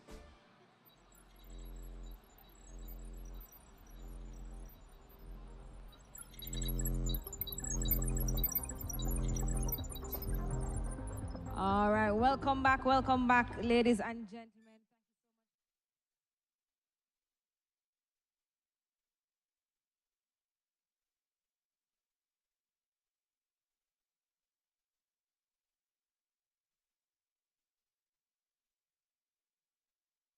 Lord, the intersection of privacy, AI, trust, regulation, and organizational responsibility reinforced by both national and international perspectives. We also reiterated that data protection is a personal responsibility, but data privacy is, of course, a shared responsibility that we always have to continue working on.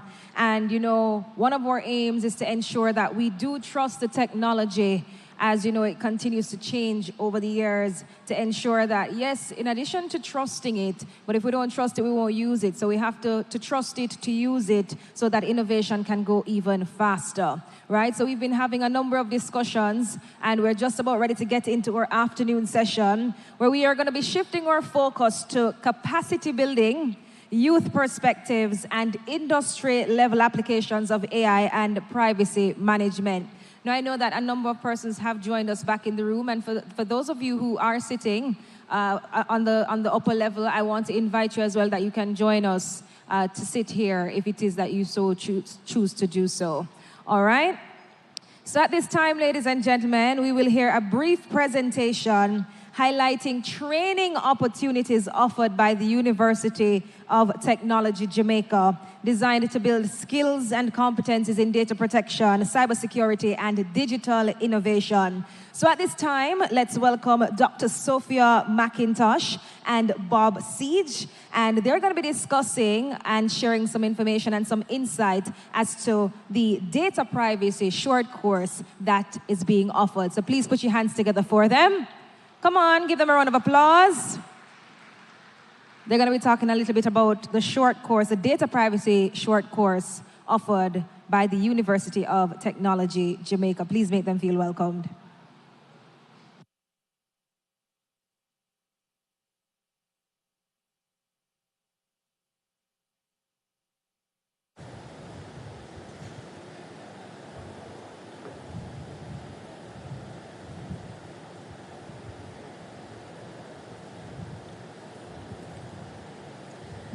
Greetings, everyone.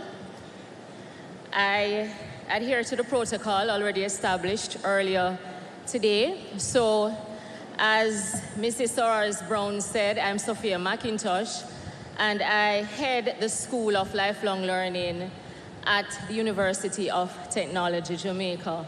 So you probably know it as UTech Academy. Now, we have relaunched and rebranded, and it is now called UTech Open. So just to give you a little insight or a little background to UTech Academy and what the mandate is for UTech Academy, now UTech Open.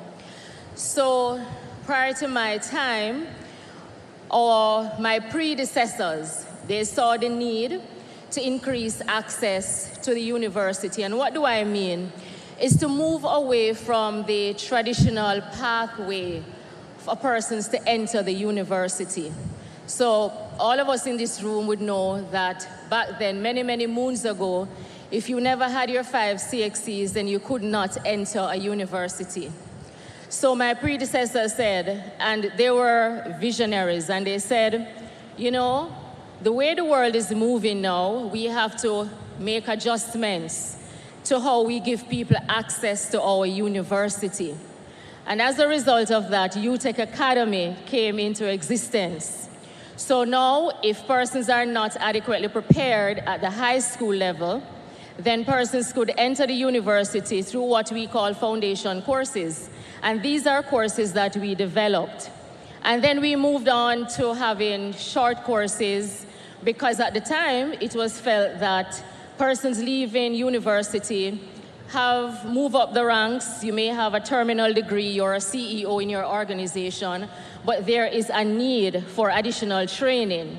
So we offered short courses then, which are still relevant today. So fast forward, under the leadership of our president, Dr. Kevin Brown, you would realize that the world continues to change, new skills are being asked, and the strategic context to relaunch UTech Academy and rename and broaden what we do under this school is that the world is changing, and you would have listened, heard what was said before me, that the world continues to change, but we must exist in this world. And one of the challenges that we continue to face in a rapidly changing world is that there is a skills gap. Would you agree that that's a problem in Jamaica? So the context under which we have expanded is that there is that skills gap. The Ministry of Labor continues to speak about that skills gap. There are students leaving university now, and they don't have the skill set to function in a workplace or to create their own employment. STEM is the order of the day, and it is reported worldwide that the economic development of any country, the pillar for economic development is STEM. And we know that, right? As a result of that, we realize that there are problems today, my friends, that what we learned 20 years ago is not sufficient to fix the current problems that we face today. What are some of those problems? Well, I'm not going to say problems, but what are the changes? We see AI. We see, and with AI, people are entering information all over the place. So it creates an opportunity for persons to know about data protection and develop competency in data protection.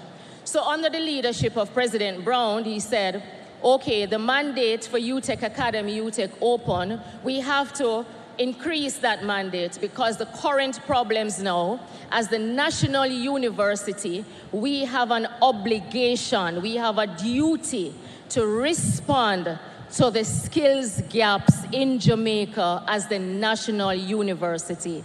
If you look at Vision 2030, our national development is hinged on our people becoming equipped with the skills of today.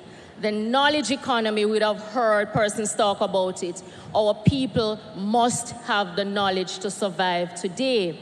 When you look at the Patterson report, less than 30% of persons are enrolled at the higher education level. My friends, it has to be a concern of everyone in this room. We have to help to fix our problems. And we can if we pay attention to the need to upskill and reskill the people we employ. It makes no sense to sit and complain that young people are not productive and we are doing nothing about it. So here's an opportunity. Sir Bob Siegel is a friend of UTech.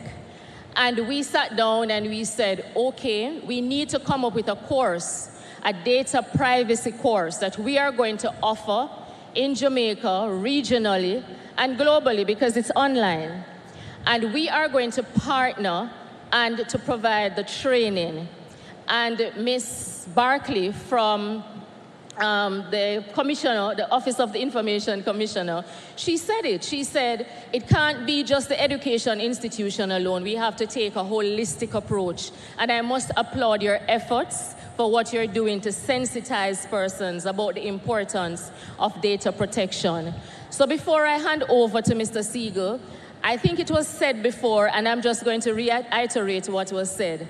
Why is it important for persons to develop competency in data protection? Reputational damage is at risk.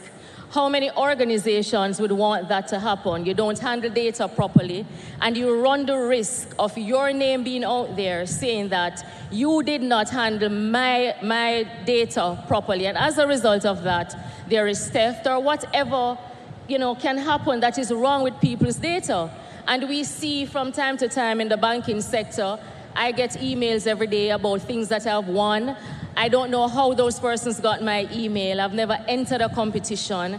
And we just have to be so careful, and we have to protect the people who we engage with to do business. What is at risk? The survival of our business. If it is that we don't take data protection seriously, then the survival of our business is at risk. And we have a duty to ensure that the people who do business with us, we protect them. Do you agree with that? How that sounds so fenke. I want to hear a resounding yes. Yes, we do have a responsibility. So I'm going to turn over to my friend Bob, and he's going to speak more about the data protection short course that we will be offering together starting the 1st of April this year. Bob? Thank you. Good afternoon, everyone. And thanks for having me back. The short course is meant to introduce people to privacy, to data protection. To some extent, it's a survey course. We're going to talk about things like what all the definitions, all the terminology is having to do with data protection. We are going to talk about laws around the world and emphasize the laws here in Jamaica as well. And then we're going to talk about how to implement the privacy program. Throughout all of this, we're going to interact with the attendees of the course, get them to share what their challenges are, so we can give them insights on how to address them, so when they go back to their jobs, they can immediately add value to their organization. We'll also introduce fact patterns. It's examples that I've seen as a consultant in some companies where there have been issues in how they handle data protection, but that the students in the course could learn from that. And of course, we're going to talk about AI. The role AI plays in running a privacy program, the things you have to look out for when you're bringing in AI technology to do other operations in your organization.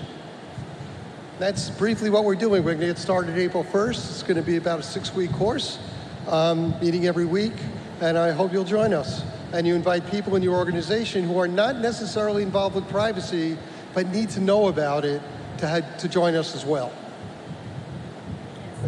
Yes, thank you very much, Bob. And we have a booth at the back. So if you want additional information about the data protection short course, feel free to stop at the booth at the back and you will get additional information. In addition to the data protection short course, we also have a Lean Six Sigma short course that will start in February, the ending of February. So you can get additional information about that short course and any other short course that you may have a need for in your organization. It may be cybersecurity, it may be change management, change leadership. Across disciplines, we have a suite of short courses that we are offering to help with the upskilling and to help with the government's mandate to ensure that we close that gap of low productivity in Jamaica. So that is my charge to everyone. And I'm hoping to see the booth with a lot of persons lined up asking for information. Thank you.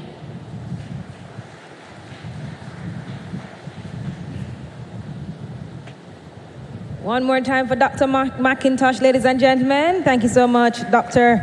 Sophia McIntosh and Mr. Bob Siegel, telling us a little bit about the data protection, a short course that is going to be offered starting in April. And of course, in addition to being able to, boost your own career value, you will be given an opportunity to, of course, reduce risk for a number of organizations, earn trust, protect people, and protect yourself as well, which is extremely important. So thank you so much. Now, we also have a consultancy program. So at this time, I would like to invite Andre Lawrence and Dr. Nadine Maitland to tell us a little bit about that. Please put your hands together for them.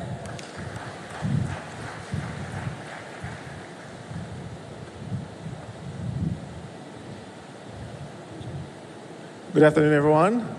So we don't have a lot of time. So what we'll say is that we at UTEC have seen the need for organization in assistance in your compliance efforts. So at UTEC, we have developed a compliance program that we can offer your organization to assist you on your journey to compliance. Dr. Maitland and myself, we work together to ensure that we understand these 8 standards that we are supposed to apply with, the policy requirements, and then we also do your policies and your data maps and your auditing and all the things and guide you through that compliance process. Dr. Maitland? I think Mr. Lawrence has covered everything, but we actually just work with your organization to help you to become compliant with the Data Protection Act 2020. The entire journey, the gamut, the process that's involved, and we help you to develop your policies and all of that as it relates to that. So we are open for business. Thank you. Thank you.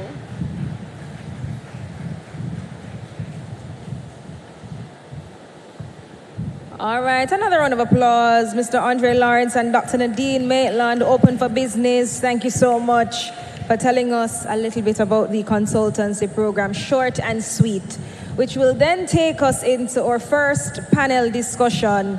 And one of the most important voices in the privacy conversation is that of young people, the youth, digital natives who are both innovators and subjects to this day and age that we are currently living in.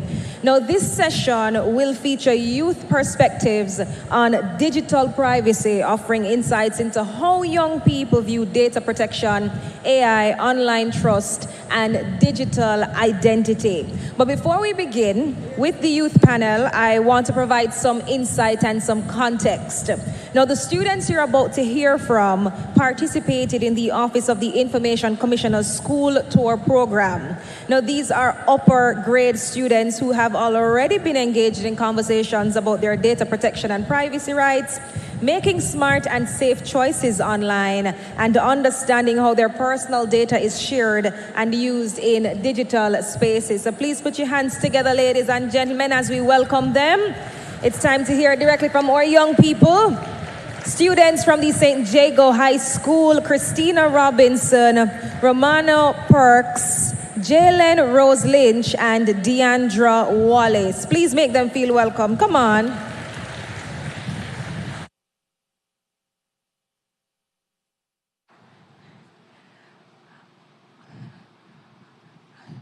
Ladies and gentlemen, good afternoon. Welcome, welcome.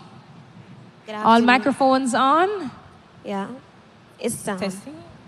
Yes. Good afternoon. Good afternoon. Thank you for having us here. You are more than welcome. We're so excited to hear from you. All right, so let's jump right into the conversation. Can anyone give me one example of personal data you freely share online without thinking about it? Okay, so I think personally, I share my location without even thinking about it because I use apps like Instagram, Snapchat, and I think that they really share my location, especially when I'm taking pictures and I'm posting.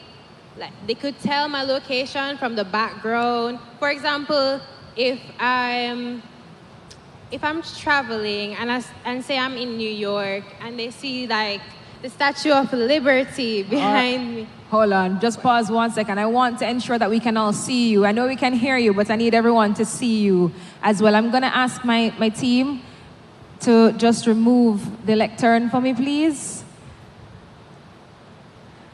Yes, I'm just gonna give you a second because we do want to see you all.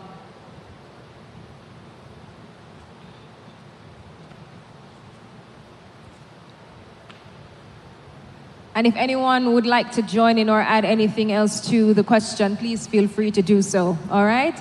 My apologies, please go ahead. Okay, thank you. So as I was saying, for example, if I'm abroad or, abroad, and I'm taking a picture and you see the Statue of Liberty behind me in my post, they will say, yes, she's in New York. And they'll be able to track my location based off of that. Also, the app Snapchat, when I realized when I take pictures, there's this feature that when you swipe across to edit, like there's a location feature that shows where you are based on your location. It's like a frame, for example, and it adds all the fancy things under it to say, oh, I'm by wherever. Okay, and have you ever thought about it that, hey, I'm actually sharing my location and this might be a safety issue? Have you ever thought about that? I have. Okay. Also, my little brother, he plays this game, Roblox. I'm sure some of you know about the game. And he has to put in his information to log in and sign up. So he puts in his username, all those information. But specifically, the date of birth, I realized if I put he's 9. So I realized when I put his specific date of birth on, he is not able to use the games that he really wants to play. So then I would have to create another account and log in back and put I realize a lot of people, young ones, use their false date of birth. So I would have to create another account so that he could play the game. Okay, so we freely share our location, we freely share date of birth, and I mean we can possibly just go on, even just your name, your full name, for example, is an additional personal information that you'd share freely. What app or online platform do you use the most? Because you mentioned Snapchat, you mentioned Roblox, but how do you think it uses your personal information? Well, the social media app I use the most is Instagram, and I think for one, when I scroll on Instagram, I like videos, I make comments, I share my personal interests on my post, and I feel like the app itself, it personalizes your page based on the things that you like or share, and that also reminds me of something that you said earlier when you said that when you make a call with someone and then it comes back on your feed magically. Yes. I think it affects that aspect of it. A lot of people knowing what you're interested in, your age group. Yes. Just like what we refer to as the algorithm. So whatever it is that you possibly like, for example, on the social media platform, it just naturally starts showing you more of it over time. I mean, anybody else would like to chime in and share their views as to, which social media platform you use and how you think it uses your personal information? Yes. So I would like to add to that. For me, I usually use WhatsApp. And if we realize that there is Meta AI, when we use Meta AI, we're actually giving it contents about who we are and our personality. And Meta AI takes in that information to apply more to who you are so it can give you better feedbacks. Okay. This is also the same with ChatGPT because, as you said, it mentioned earlier, ChatGPT takes your personal information and it kind of personalizes how they speak with you because, for example, if you speak to Chat in a formal way, it will give you feedback formally rather in an informal way. Okay, and the more information, I mean, we've been learning more and more about AI as we go along, and what we do realize is the more information and the more details that you do put, you know, in the prompt, and it feeds you back with more that you do possibly need. So the more details that you share, then of course, that is just more of your personal data to let it understand you even more. Right? You want to say something?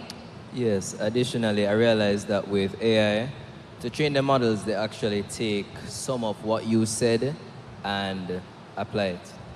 So in a case with ChatGPT, for example, say you always come into ChatGPT about like a math test or just something school related, I realized that in future instances, it will take that information, adapt your learning style, and provide answers based on that. That will actually assist you better and help you grasp the concept and everything.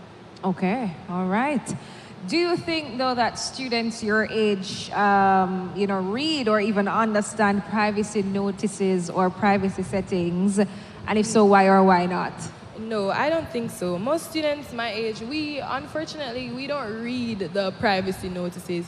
I believe that we just, when we're on online platforms, we immediately just scroll to the bottom and look for the green button that says agree, but we do not know what exactly we are agreeing to, so our information could be used improperly. Okay. And anybody else want to share in? Or, yeah? You agree with her? Okay. Tell us one risk or benefit you see to online platforms collecting your personal information, and do you think that the benefit outweighs the risk? Okay, so one benefit of online platforms is the collection of personal information for educational purposes. So, you know, schools, institutions. So our school, St. Jago, we have a St. Jago Online, which gathers our personal information. So when you enter first form, they'd ask for your name, your age, date of birth, your parents' information. And I believe that this is necessary because, you know, you're in a technological era, and rather than having a collection of papers and trying to find out everything and have to sort, you can just scroll and see all your details right at your fingertips. So this is a benefit. However, there are many risks because if your information isn't used or secured properly, now it's susceptible to hacking, and people could have your information and leak even your address, for example. So I believe the benefits can outweigh the risk if it is used correctly and are protected. And protected properly. I want to add another benefit I experienced with the whole data. I did TD as a subject for CSEC, and we used the app AutoCAD.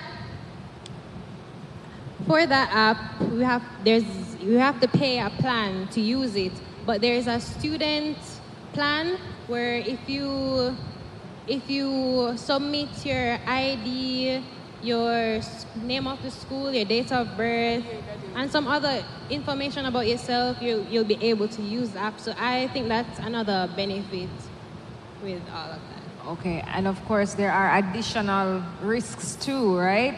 I know that you guys possibly know a lot about persons using your own data to create even more profiles and fake profiles about you, you know, and I know that one of our speakers earlier touched on it in terms of the scamming, where they're using persons' faces and photos to, you know, try to scam persons out of money or information, right? So of course, this is exactly why data protection is so important, right? That's so funny because one time I think someone impersonated my father on on Instagram, and he had to let everyone know, he had to post a story about it to let everyone know that it's not him. Wow, wow, wow, wow. We've been seeing that happen quite a bit, right?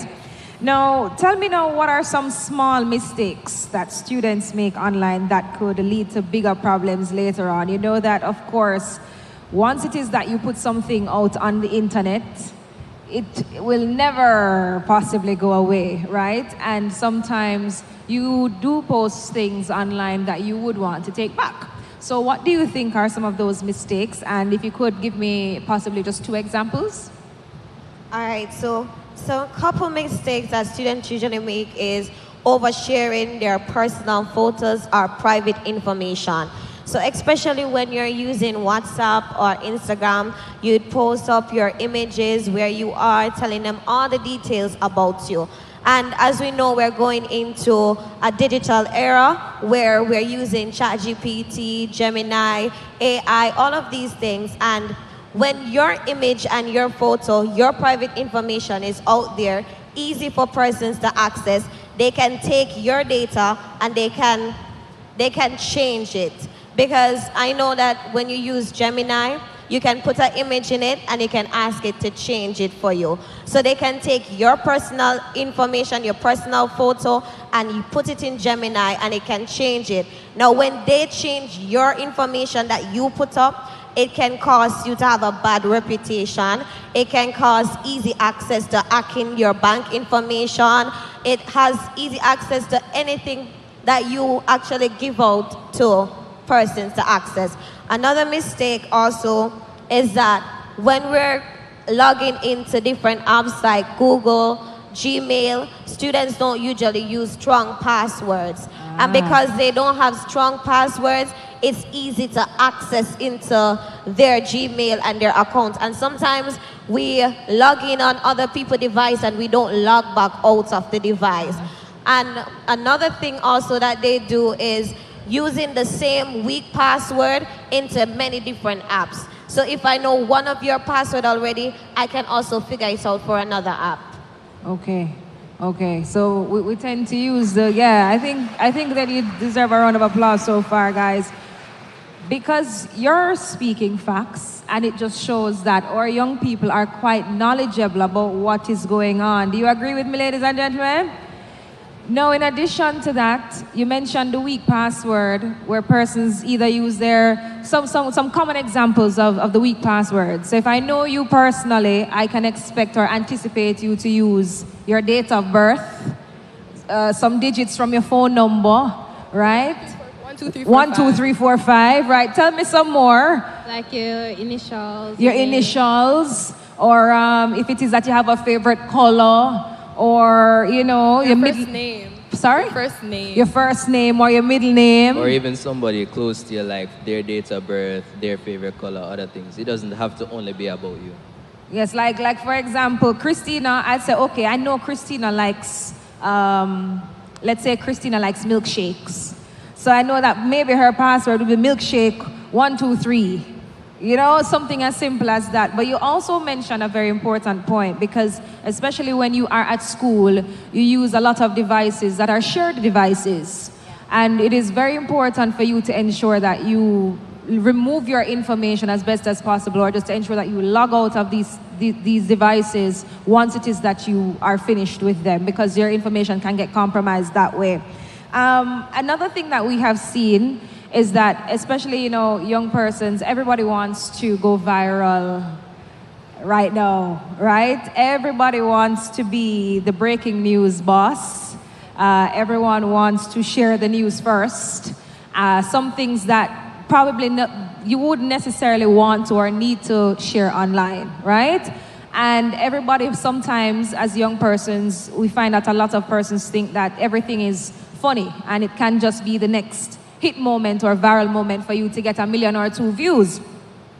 So we find that young persons are sharing a lot of things online every single day. What do you think that, you know, students your age should be most careful about sharing, and why? I believe that students should be most careful about sharing their IP addresses, as when you click on a malicious link I know a lot of us like to connect to like free Wi-Fi and such, but when we do that now and say the person who set it up, they can easily gain access to your general location and other information about you and what you do online, which can spiral into a whole host of things. Okay. And I love the fact that you touched on accessing free Wi-Fi, because once it is that they get in, with that, on that server, for example, then they could possibly access your personal information, whether it be a password, and once they get access to your password, then they will be privy to additional information. Like banking information and such. Banking information, family information, and a lot more things. What else would you say that, we should be most important about sharing as young persons? Because we mentioned the location, we mentioned, just your name and your date of birth, we mentioned the IP address. Anything else that comes to mind? Could you repeat, please? Anything else that comes to mind that you think that young persons should be, very careful about sharing online? Probably their full government name, probably like their middle name. Some people call their friends by their middle names. Okay. Or even specifically location, because, for example, you want to take a picture outside your house and you're sharing it online. People who don't need to know your address can kind of figure out, say, oh, you live in this community or you live nearby a certain area. All right. And what would you say are your thoughts about including content about privacy rights and data protection in the syllabus of one of your subjects? So as a computer science student myself, I believe that right now the syllabus is geared towards teaching us how to build systems and databases. But honestly, if they were to include that, I believe we'd be able to develop other systems in the future that would cater towards the Jamaican society as a whole, and that would be able to gain trust from one another and basically build back the Jamaican society that we should all strive to achieve. Yes. And my final question to all of you, if you could give one piece of advice to other students about staying safe and protecting their information online, what would it be? Anybody can go first. Okay. So one piece of advice I would give is think before you click or post anything online, because it's hard to take it back. As we know, when we're on online platforms, it basically registers anything that you post. So be careful of sharing your personal information. Be careful of which link you're sending your bank information to, your TRN address. Be careful when you're online so that your information won't be used in the incorrect way. All right. So my piece of advice is similar to hers, but it's always think before you act. So yes, logging into an online platform may be simple, your name, the password, and all that, but we should be mindful of what we're doing, why we are using this platform, and who are we sharing this information with, because we all have a digital footprint, and this can affect our reputation and our opportunities in the future. All right. So what I have is quite similar to both of their answers. So you know that once information is shared, it can be difficult to be taken back. So my piece of advice to young people is, well, everyone in general, is to be cautious so that you can further prevent problems from happening. So all I want to say to you is that think before you act. Think before you post something. Think before you share your location. Just think before you post or share information. All right, my piece of advice would be to use a VPN or a privacy-focused browser to, like, when you're on public networks, because honestly, if you treat your digital identity with the same level of security as you would with your home, you can't go wrong. A round of applause for our panelists, ladies and gentlemen. And I'm sure you can tell that they're speaking from experience so far, right? And you can tell that the computer science that he wants to study, You're ready for him, right? You're ready. And I was having a conversation with them over lunch, and I should tell you that they are the future of Jamaica, right? We're looking at our future engineers. We're looking at our future computer scientists. We're looking at our future medical doctor, right? So I want you to give them another hearty round of applause for me, please. Christina Robinson, Romana Parks, Jalen Rose Lynch, and Deandra Wallace. Thank you so much for joining us this afternoon. We do have a token of appreciation for you for sharing your insight today. And we do hope that, you know, we wish you all the very best in your future endeavors, and we're looking forward to seeing where you will all be in another 5 years or so. So thank you so very much. Thank you. You're welcome. Good afternoon, everyone.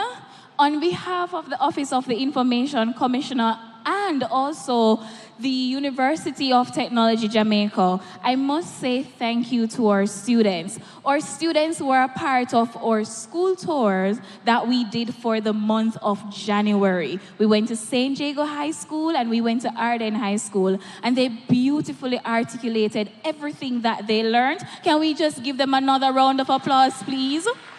Their thoughtfulness, their willingness, and also to do this at such a high level. It's not the easiest task, and they did it very well. Thank you, students.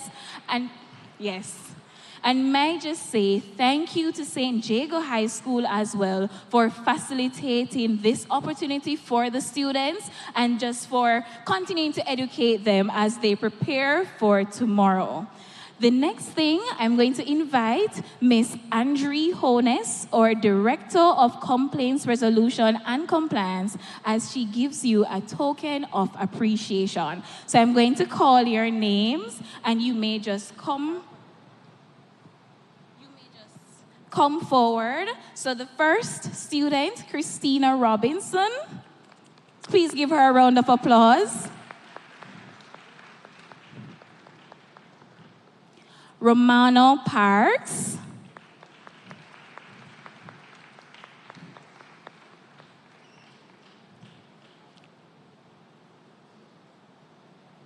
Jalen Rose Lynch.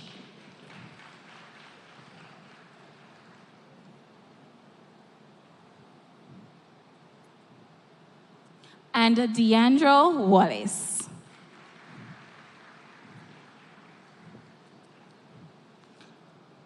Thank you very much, students, and all the best. Thank you so much, so very much. So eloquent, so smart, and I can definitely tell that they will make us proud in the future. Thank you so much. So now, ladies and gentlemen, we're going to take a quick break, and we are going to enjoy a little bit more entertainment. So at this time, let's please put our hands together one more time for Mr. Kerry Sales. Make him feel welcome. Good afternoon, everybody. After listening to these wonderful young people, I want to say somebody stretch your hands, though. Stretch your hands like this, everybody. Say, I am blessed and highly favored. Talk like you mean it, man. I am blessed and highly favored. Say, I was bought with a price, a godly sacrifice. I am blessed and what? And what? And highly favored. Ready? I am blessed and high. If you're blessed, let me see you stretch your hand and wave with me.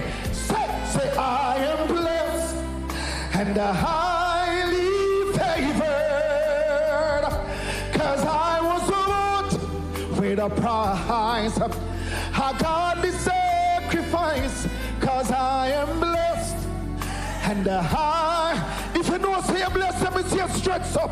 Say, I am and highly favored. Say, I am blessed and highly favored, 'cause I was bought with a price, a godly sacrifice, 'cause I am blessed and highly favored. Listen, I'm so blessed. Nobody can steal my joy or take my love away. I'm so blessed that God provides for me in every single way. I'm so blessed that God grant me mercy each and every day. So blessed. Sing, let me everybody right now just stretch and say, I am.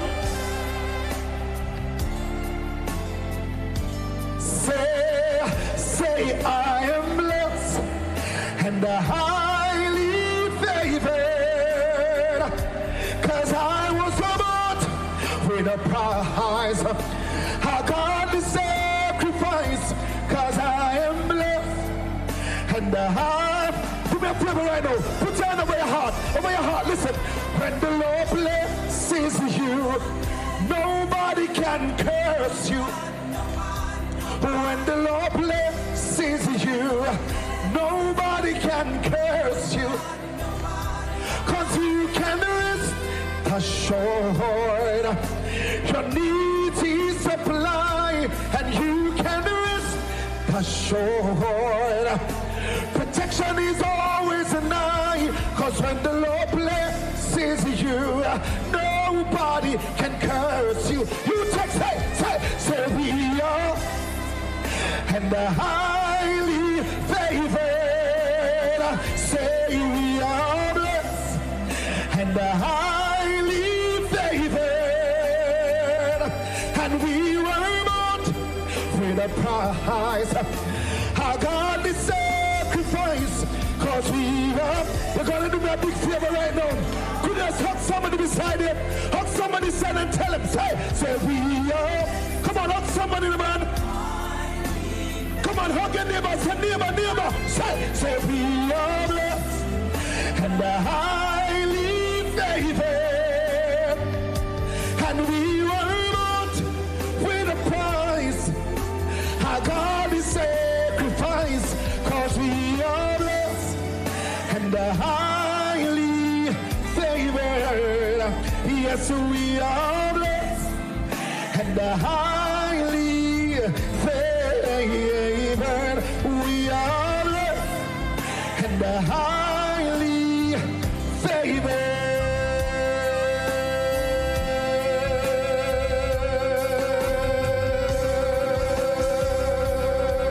God bless everybody. God bless you.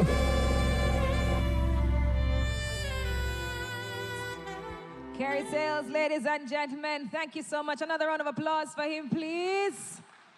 Thank you so much. So now it's time to get into our final panel discussion this afternoon.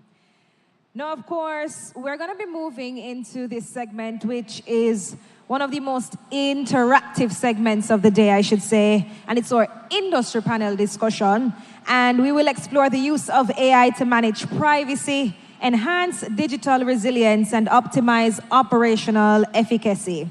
So the panel comprises of 6 distinguished professionals representing regulation, academia, law, cybersecurity, privacy practice, and AI expertise. So please welcome them as I do invite them to the stage with a round of applause. First up, we will have Miss Celia Barkley, or Information Commissioner. Come on, keep the applause going. Dr. Nadine Maitland, Senior Lecturer, University of Technology, Jamaica. Mr. Bob Siegel, Privacy Trainer, AIPP. Mrs. Georgia Gibson Henlin, King's Counsel Attorney at Law. Lieutenant Colonel Godfrey Sterling, Cybersecurity Specialist. And Miss Samantha Sims, AI and Technology Law Specialist. Please make them feel welcomed, ladies and gentlemen.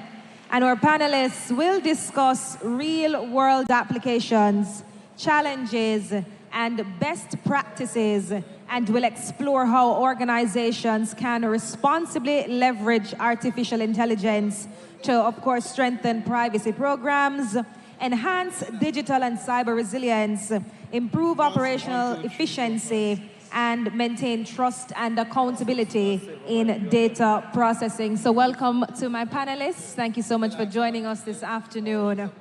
My first question, which I'm directing to all my panelists, artificial intelligence is often promoted as a tool that can strengthen privacy controls while improving efficiency. For example, by automating risk assessment, consent management, data subject access request handling, and other compliance tasks.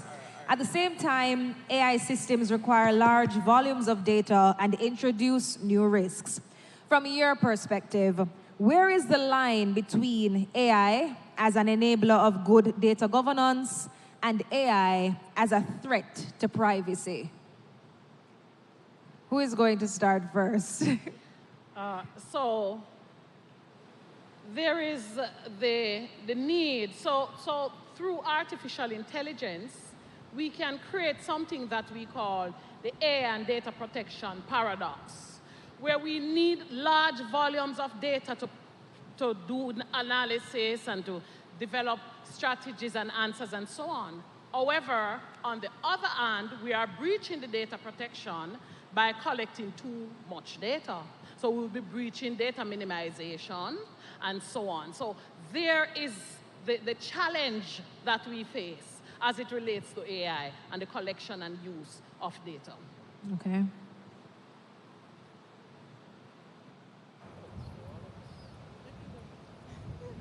Okay, so I'll continue from there.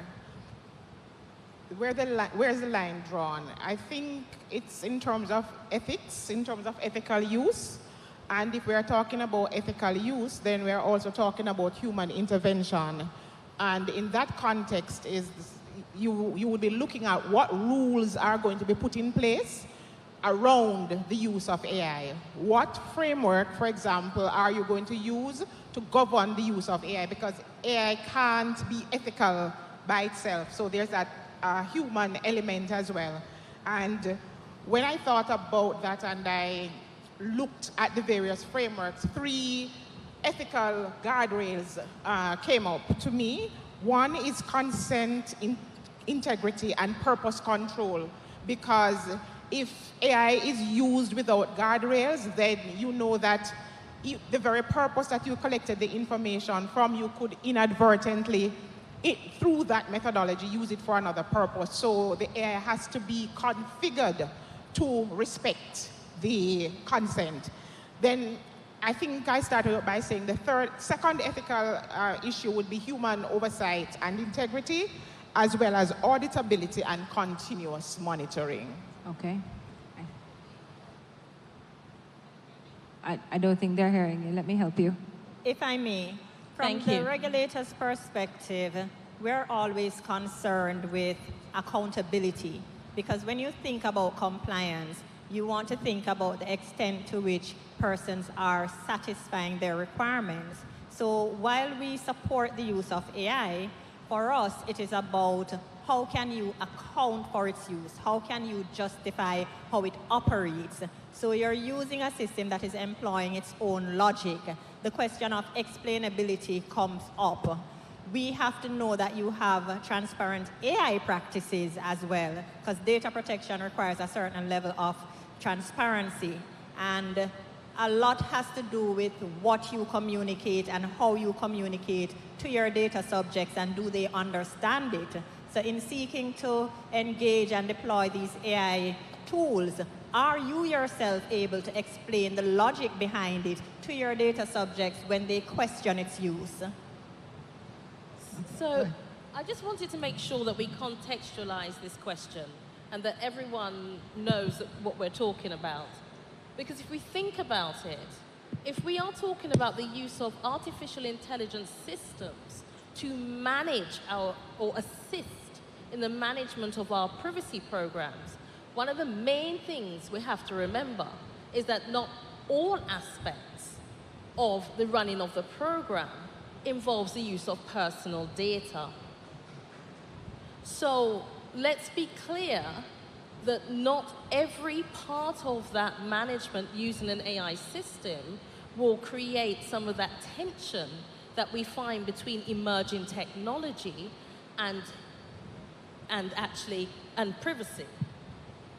Moving on, one of the things that I implore everyone here to think about is that, yes, as Trevor mentioned earlier, guardrails support and enable innovation, but innovation for us in the Global South comes at what cost?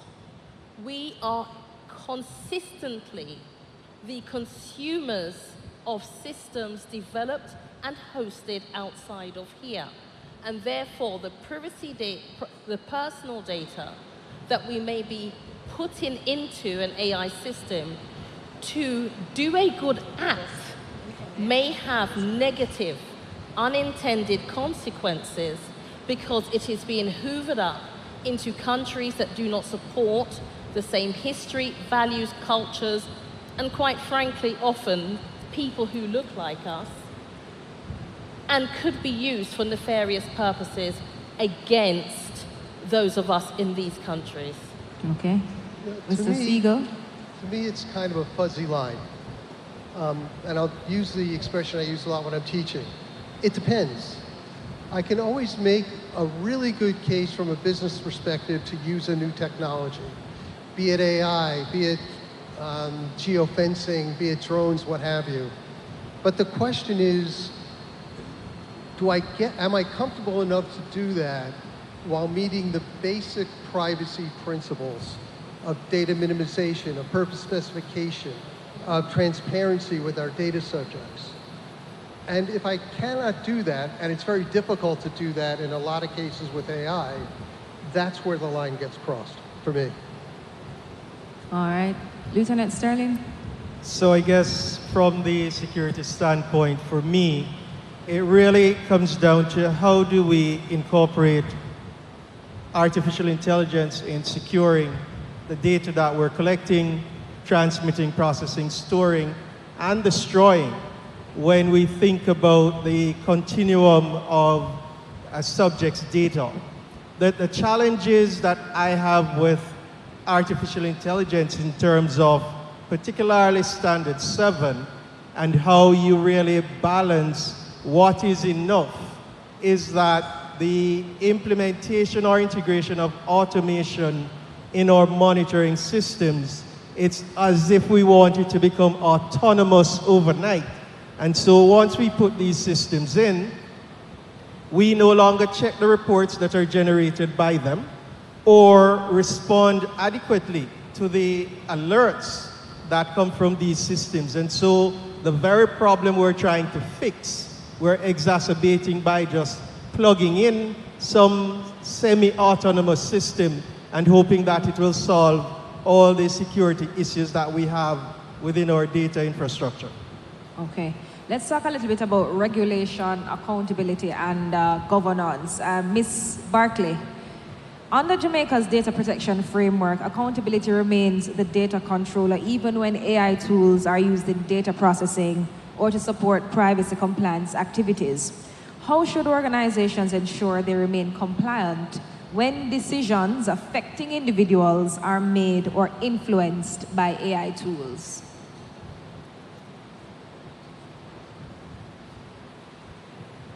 It's about maintaining the involvement of the human in the process. AI is a tool. It is not intended to replace us. It is intended to aid us. As has been the message from our presenters earlier and from other panelists, persons seek to use AI in a way that AI takes over, which is not the intention, I believe, of the persons who developed it. Now, you can look at different aspects, as Samantha mentioned, of, for example, your privacy program. There are areas where you can very effectively use AI. So, for example, if you start with the basics in terms of crafting your policies, can you use AI to develop policies? Can you use AI to provide guidance into how to build out your framework? Yes, you can. But then you do need that human element in terms of assessing the veracity of the policies.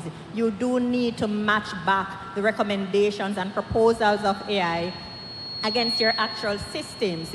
You have to consider in terms of your human resource and determine whether or not this will work and be effective, because accountability, as you have said, is not with the tool, it is with the user of the tool. Okay.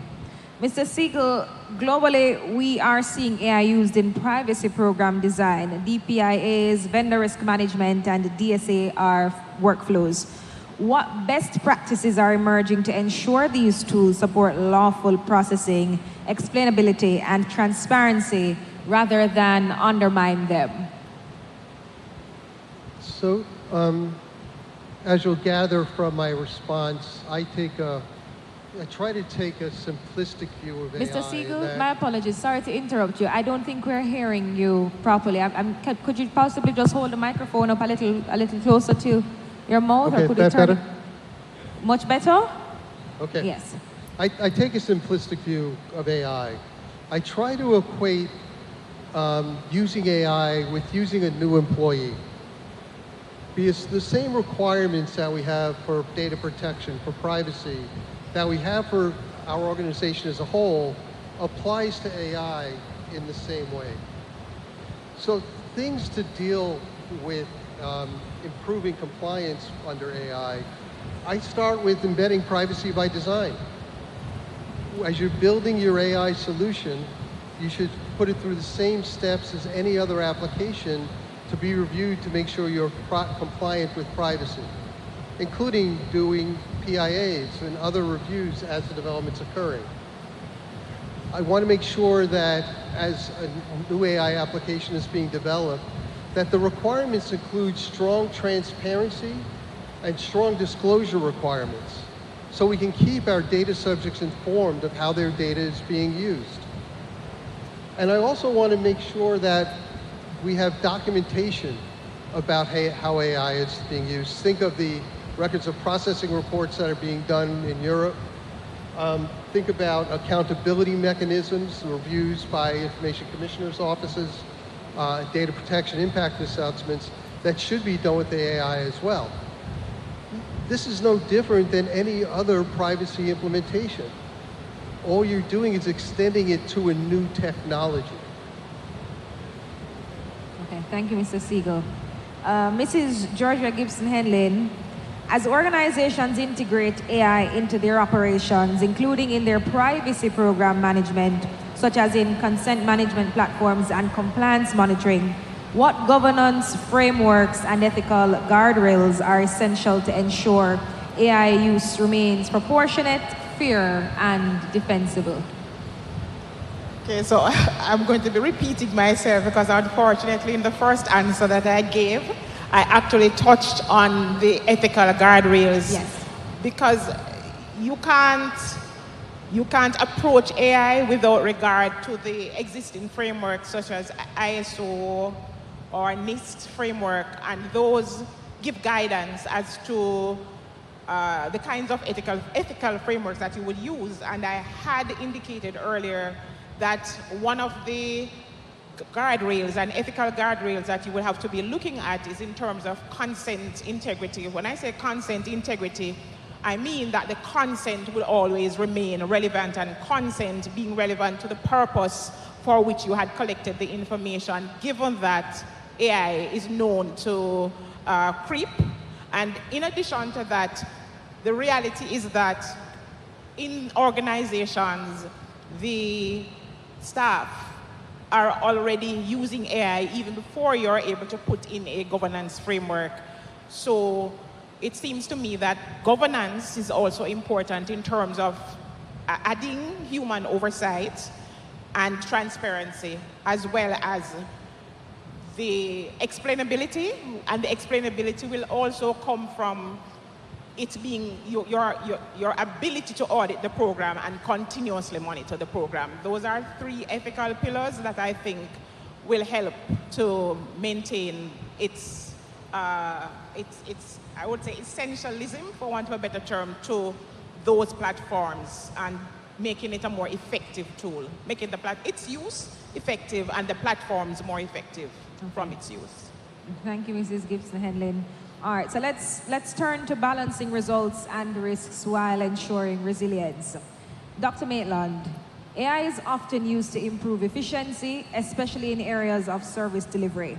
There is growing concern, though, that AI will replace rather than support humans in their jobs, and I know that Ms. Barkley touched on that as well. Right? How can organizations deploy AI then to optimize operations while preserving meaningful human oversight, professional judgment, and accountability? Yes, and I'll say that that concern about AI replacing people is one of the founding things. The text that goes way back to 1956 says one of the drawbacks that people are concerned about is the loss of jobs. So today we see where the UNESCO report shows that 40% of jobs worldwide will be impacted by AI by 2027. So that's a fact out there. In Latin America and the Caribbean, 30 to 40% of our jobs will be impacted in some way, shape, and form as it relates to AI. Now, we have augmented processes. So as an organization, do we just take this process and say, okay, we're going to replace it with this? Or do we upskill our people? Do we allow repetitive tasks to be completed by AI systems and allow our persons to, do the other aspects, critically think, develop strategies, and so on? One of the things that we need to be aware of now as professionals and in organizations, we need to look at how can we develop our people? How can we allow them to be upskilled? How do we upskill people? Because AI is going to redundant some jobs, without a doubt. But what are the new jobs, and how can we develop our professionals to take those jobs? And we have a responsibility, a social responsibility. We have responsibility also for our staff, the persons that are entrusted to us. Now, looking at AI from that perspective, we have a responsibility to ensure that we not only demonize persons, because one of the things is, many persons, when they hear about AI systems, so I was doing a research and I asked somebody to, participate in this study.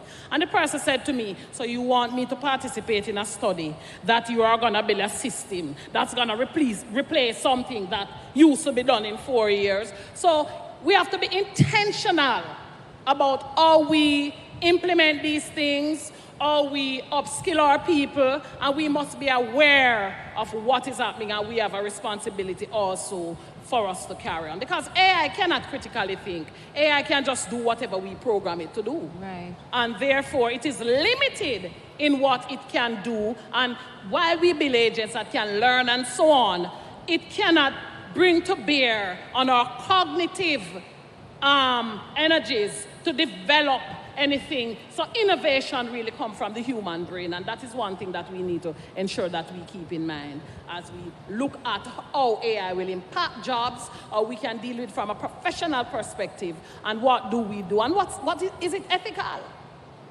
to do this, right?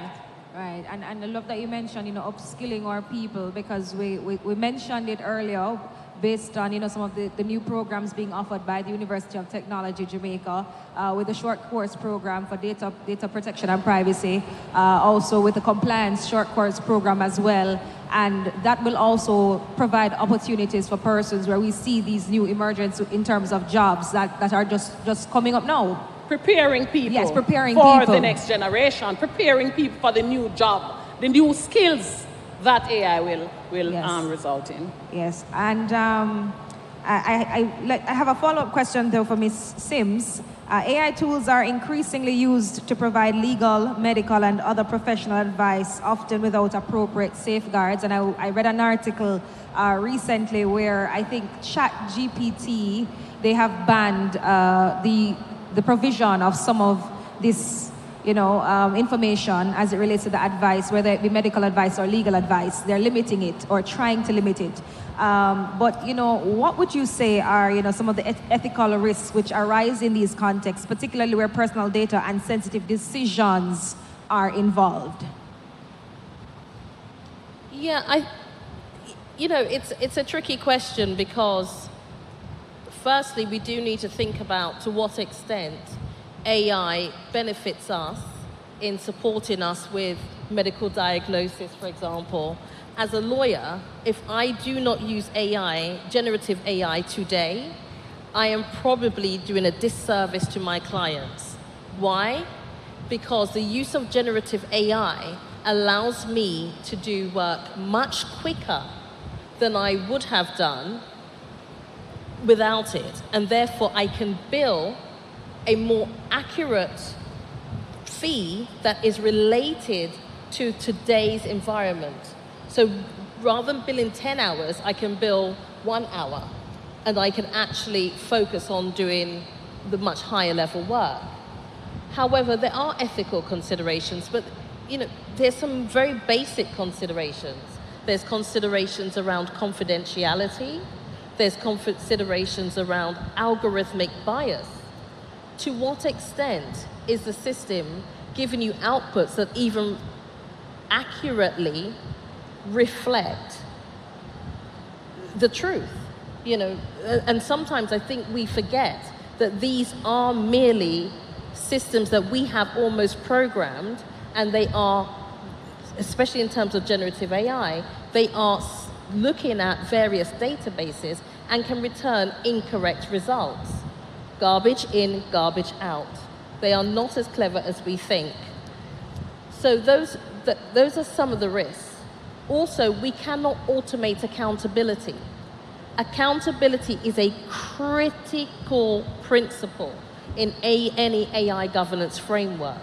So assuming that we do have an AI governance framework in place that handles proportionality, human oversight, accountability, transparency, and fairness, assuming we've got those down pat, we still need to be thinking about how do we guarantee that we remain accountable for the decisions that are produced by it. I cannot turn out a piece of advice and then tell a client, well, ChatGPT said you don't need to go to court. It doesn't work that way, right? Yes. I think we also need to think much deeper, as I said, about algorithmic bias, because something that as we've adopted, especially generative AI, and we're moving forward with agentic AI, we are handing over a lot of our thinking power to those systems. But those systems are designed on algorithms, and those algorithms do not necessarily support us. And it's an important risk and an ethical risk that we have to consider. Okay. To what extent is that algorithm already biased? Okay. I mean, yes. Still on the topic of, or on the point then of risks and breaches and some sort of accountability. Lieutenant Sterling, AI is increasingly used to detect anomalies, prevent breaches, and support incident response. From a resilience perspective, where does AI meaningfully strengthen breach prevention and response? And where does it lend itself to over-reliance or create new vulnerabilities, particularly in cybersecurity and in the business community? Thank you for the question, but I want to modify it a bit by changing breach prevention to breach detection, and a little bit more on risk and vulnerability detection and mitigation. Because when we bring prevention into the equation, it suggests that there are systems out there that we can put up that are bulletproof, and there is no such system. So when we think about artificial intelligence and how it can help in security, it really comes with three basic concepts, and that is data loss, vulnerability, identification, and breach detection.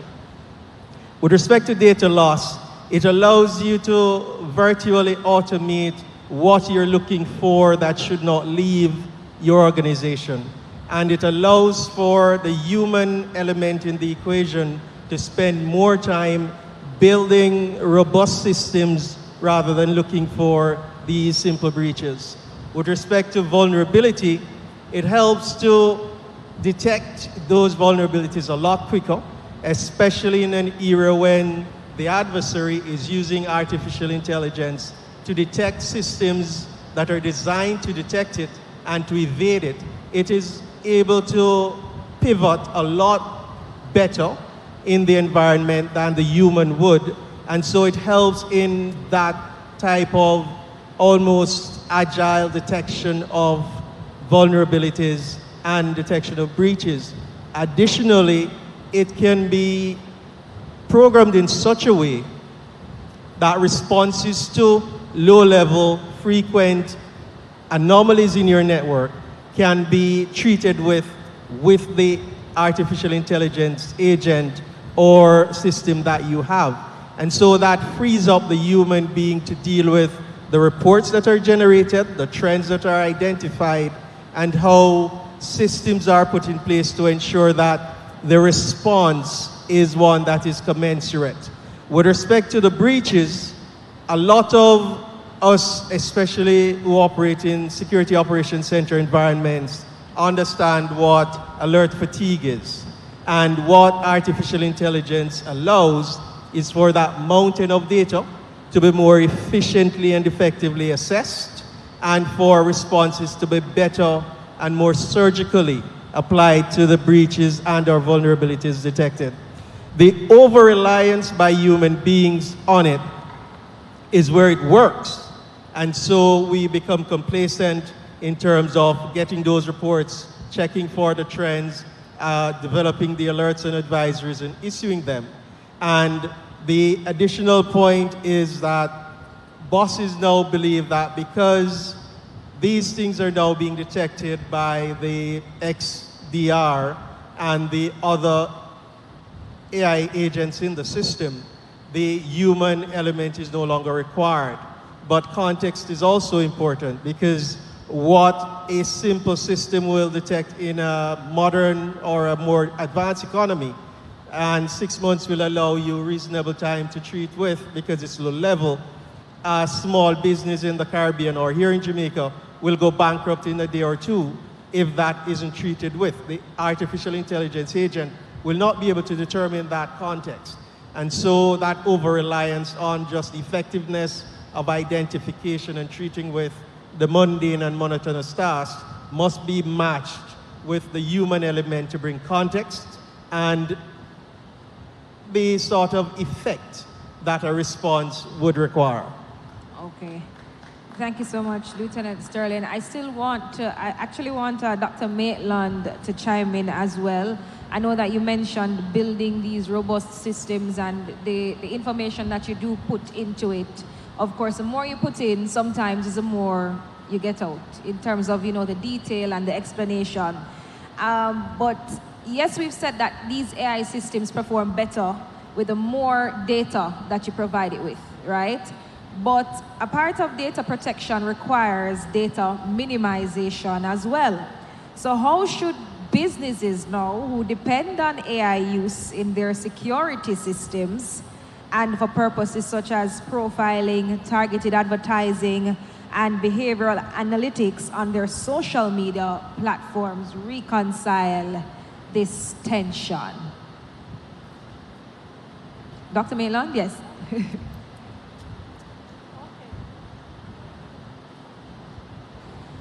All right, so data is collected randomly. So data, like I mentioned in my first comment, yes, that data minimization is one of the standards. But for AI systems to work effectively, they work mainly on large volumes of data. So it increases the risks. And then we need to have some regulations and some governance structures in place that will take care of that. So for example, we that wear smartwatches, in order for it to analyze, it needs all that data for everyone. When you setting up these smartwatches, you put a lot of things in there, It uses that information.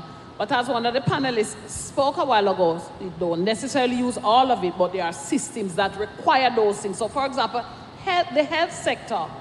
In health, we need large volumes of data to analyze. However, person's health information is very private information.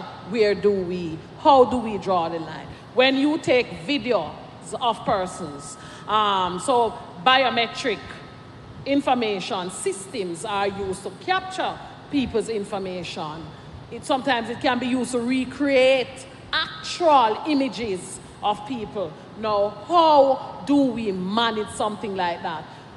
We must ensure that whatever we put in place will balance the risks, the increased risk of persons against, the need for the data, because for the systems to do certain things, it needs the data. Yes. But how do we balance those risks? And also biases are introduced in systems, and the biases that exist before, they are introduced in new systems that are updated. So we need to have some ethical frameworks that guide how we use these systems and how this data is used, collected, stored, and what aspect of it.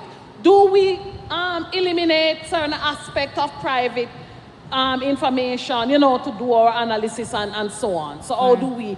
So it is now a thrust for persons who are building AI tools to ensure, so the organizations and companies and governments are now determining or dictating that companies who are building AI systems should take the ethical aspect in consideration, because if you sell a company that knows nothing about AI and you give them a system that's going to collect all of that, how do they manage that? Yes. So onus now is on innovators to ensure that the certain aspects of the system are governed and managed. Certain aspects of the data that's collected. I know that Dr. Maitland, you touched on the storage and management and the balance of it. I'm going to actually go back to Lieutenant Sterling now. And I know you mentioned the ethical framework as well, which is very important. But from your perspective, Lieutenant Sterling, does there seem to be the increasing use of AI in cybersecurity attacks? And if so, is there a comparative use of AI in prevention and defense? And can businesses use AI to improve their readiness for and response to cyber threats?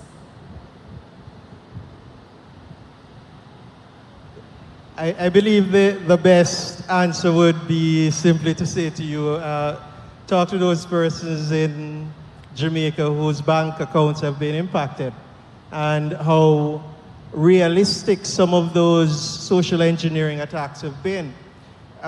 We would have spent the last decade teaching how to identify phishing emails, for example, which as a part of the social engineering spectrum would have certain red flags. Generative AI came about and those norms became irrelevant because the ones we normally look for disappear. And so what we're seeing with the climbing volume of online fraud, of online impersonation, of misinformation, disinformation campaigns, of deepfake is really at the heart of it has artificial intelligence and large language modules. Now, when malicious actors are able to leverage that, it lowers the threshold for persons who wish to commit these acts to get into the business, and it really is a business. If you know where to look online, or more specifically on the dark web, and you have the funding, you can get into the business. You no longer need in-depth knowledge of systems or the ability to hack a system. The challenge, therefore, is how do we bring this into defense? And starting with the Russia-Ukraine conflict, moving through Israel, Hamas, Hezbollah, we would have seen this most recently this month in the Caribbean. We would have seen significant campaigns waged against the Venezuelan territory as the Americans sought to pursue the president of that country. Now, if we think about our own defense, The challenge is getting systems that are clued in enough in terms of training data to work well within our locale. I don't think that happens because a lot of the models out there are trained on data that is not unique to our region. And so when we think about defense, and if we take it down specifically to cyber defense, what artificial intelligence allows us to do is to free up some of the limited workforce we have from those mundane analysis tasks and simply allow the AI to go through the data lakes or the data mounds that we have and give us actionable information that we can then process within our context to give intelligence.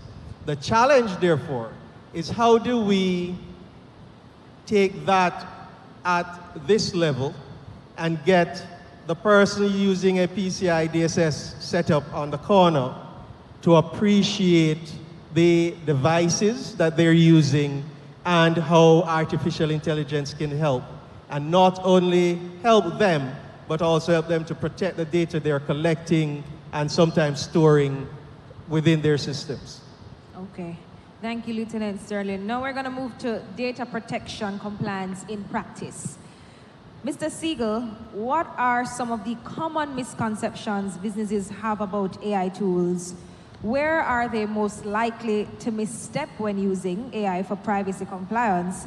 And how can they best mitigate the risk of exposure to regulatory action? So, you hear me? Is this working? Try, let's see if we can switch your microphone. Hello? Okay. That working? Yes. So, tell me if you recognize any of these statements. These are things that I've heard over the past several months from prospects that we're working with. First misconception, AI tools automatically ensure compliance. It's just not true.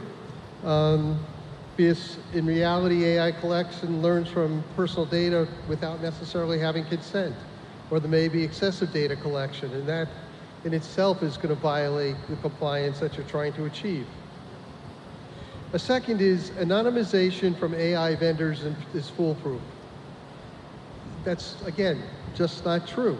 You know, people think about anonymization, they generally think about, well, let's take the data subject's name off the record.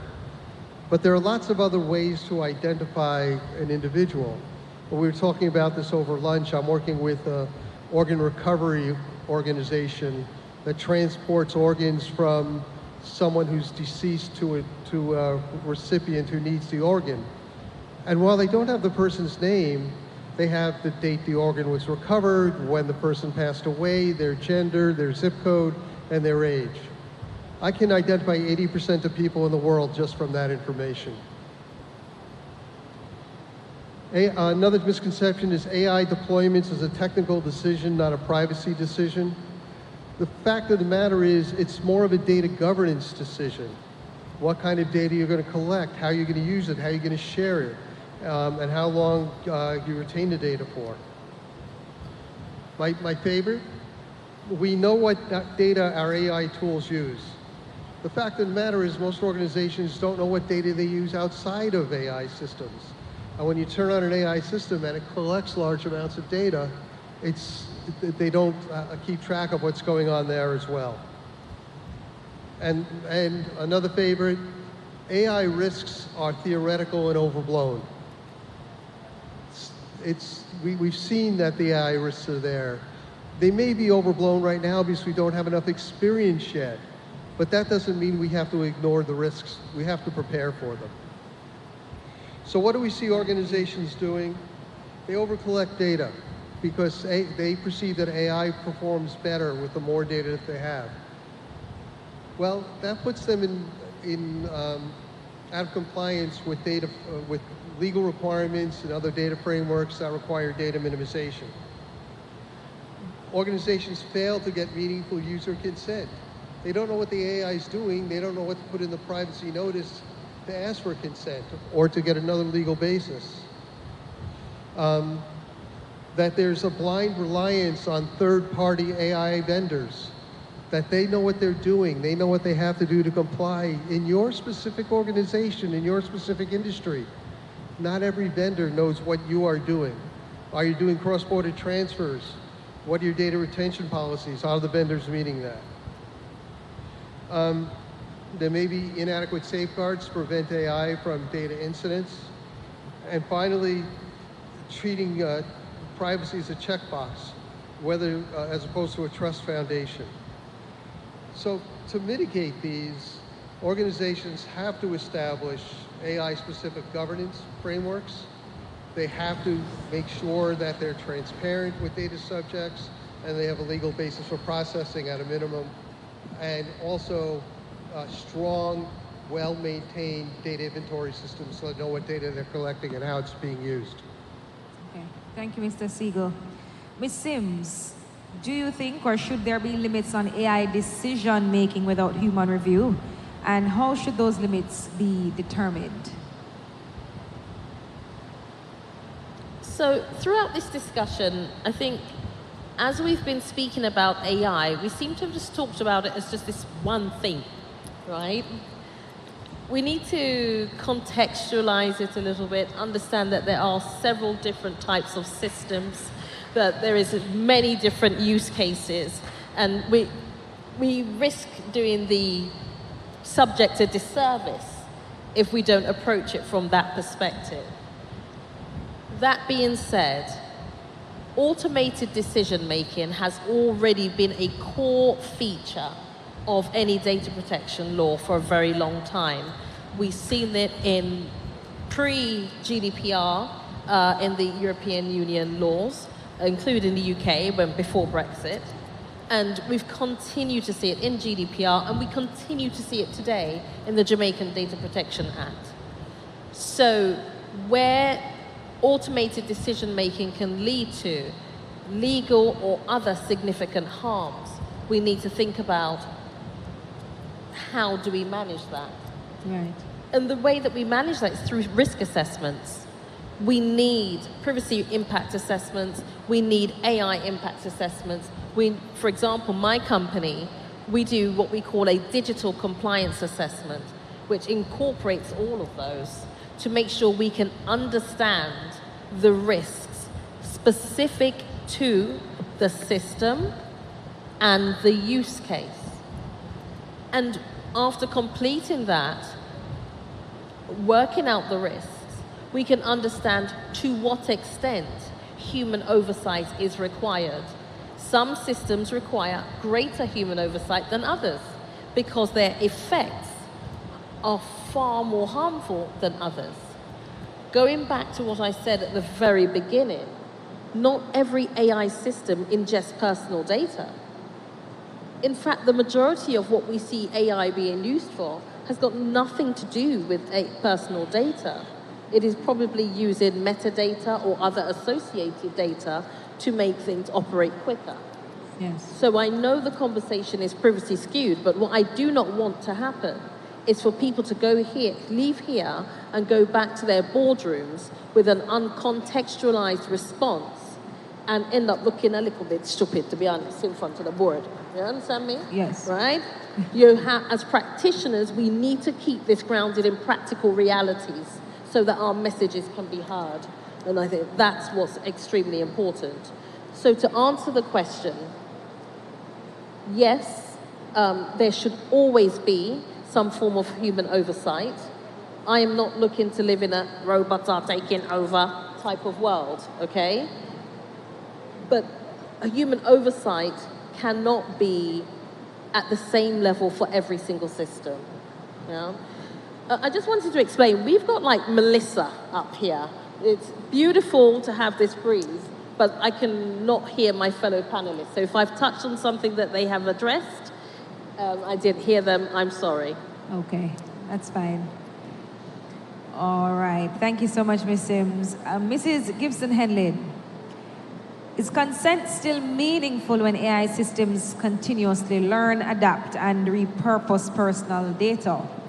Will consent continue to remain of key importance to privacy protection? when I saw that question, 1,000 thoughts flashed through my mind in terms of how to respond to it. Because, in thinking about it, I said to myself that we have to begin to separate myth from reality. And the reality is that AI processes large volumes of data. AI can creep into systems and uses that you had not provisioned for or foreseen. But the way I look at it, in the end, where I landed was that we have to understand as practitioners, as controllers, that privacy has dominion over AI when it comes on to personal data. Privacy has dominion over AI when it comes to the use of personal data. So there's no question about its use being minimized or becoming less important. And if you look in the Act, one of the things I observed about it is that consent is given its own section in the Act. It tells you what constitutes consent in terms of it being specific, unequivocal, and very clear.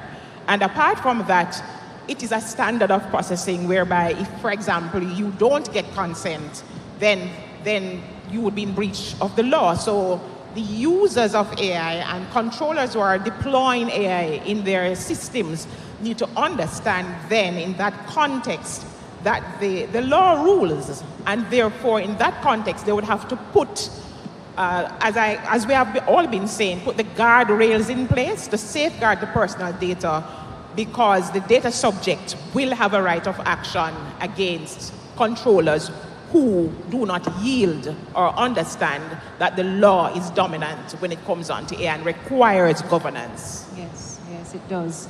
And Ms. Barclay, when AI systems are used in ways that directly affect individuals' rights, I know that we have been touching on it right throughout the conversation, health or livelihoods, such as eligibility assessments or even automated recommendations, how should then the regulators intervene or ensure that fairness and accountability are upheld? I know that we touched on, ensuring that a human element is included, human review as well.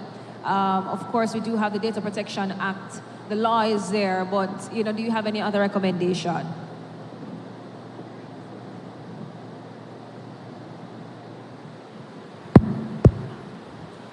So the purpose of the regulator is to regulate. So we monitor and we enforce. When you talk about using AI and ensuring its transparency and its ethical use, you're talking about how can the regulator now monitor that aspect first and foremost and then enforce. Now, notwithstanding that those sections of the Act have not been brought in yet, the fact is that it is the role of a regulator, even with respect to where processes are being conducted by AI, to still make sure to check and ensure that the privacy principles are built into the system. So we have the capacity or the authority under the Act to do an evaluation of your systems, thinking about how they're being used in the processes.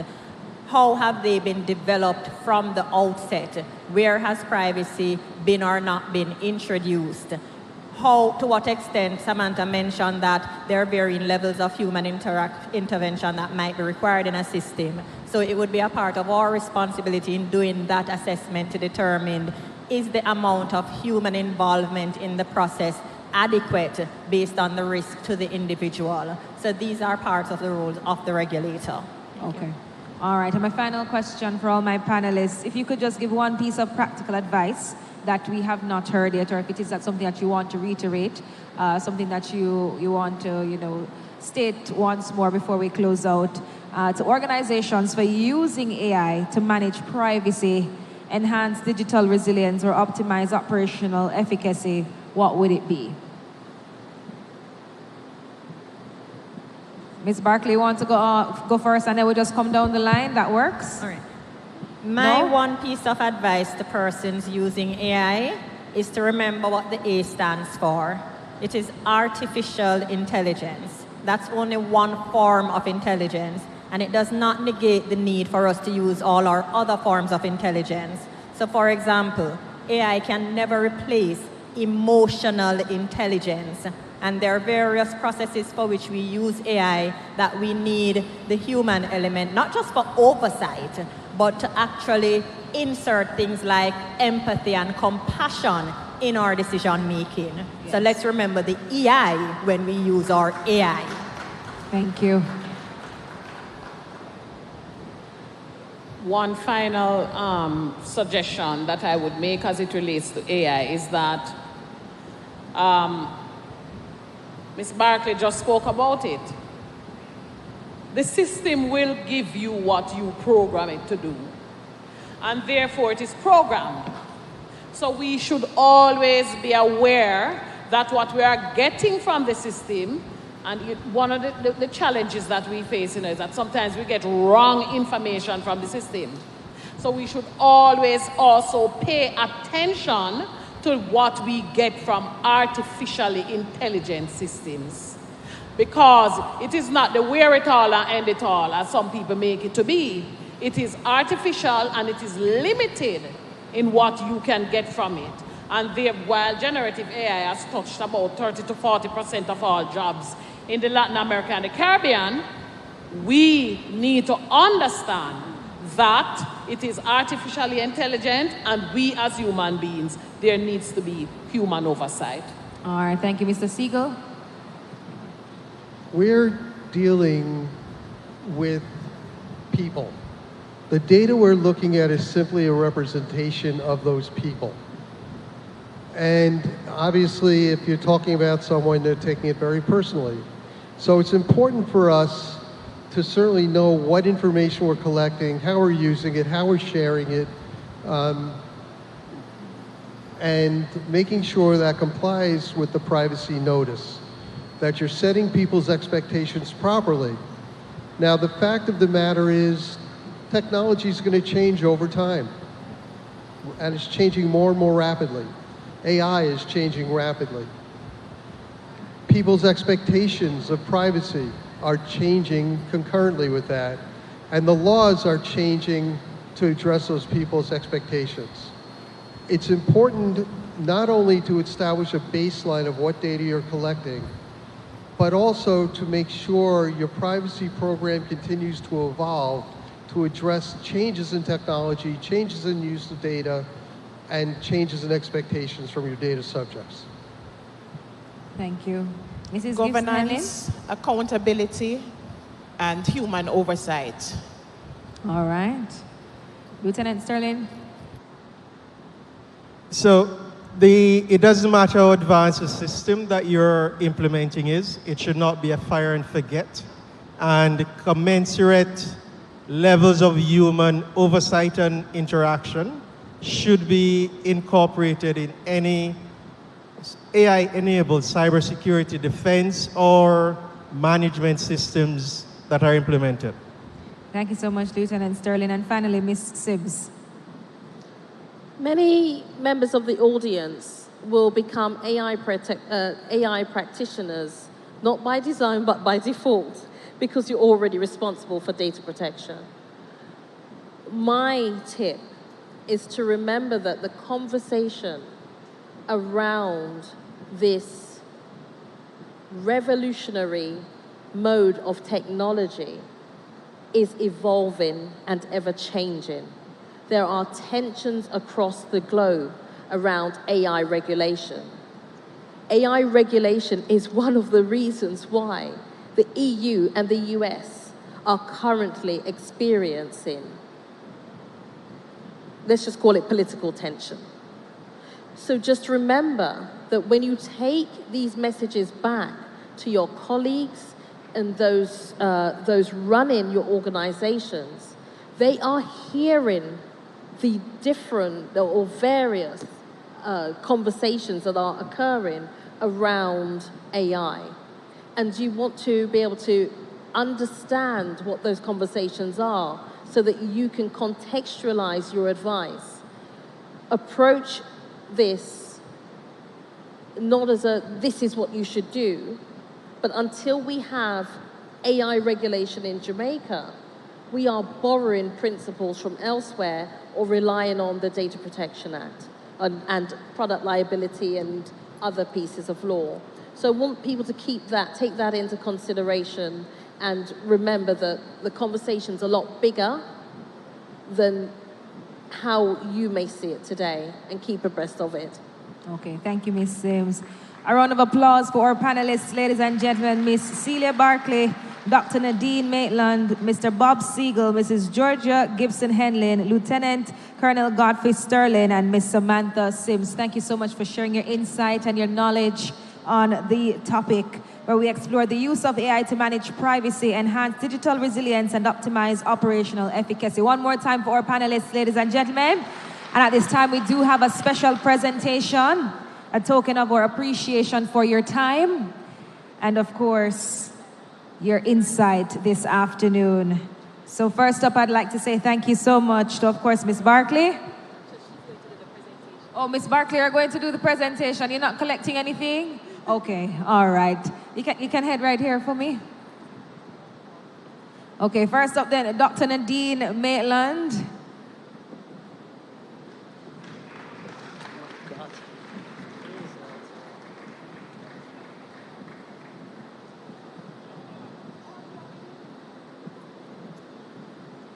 And I'm hoping we have a bag for Miss Bartley as well. I really do. Mr. Siegel, you're up next for your token. Thank you so much. A lot of international perspective shared here today, and we do appreciate it. Mrs. Georgia Gibson-Henlin.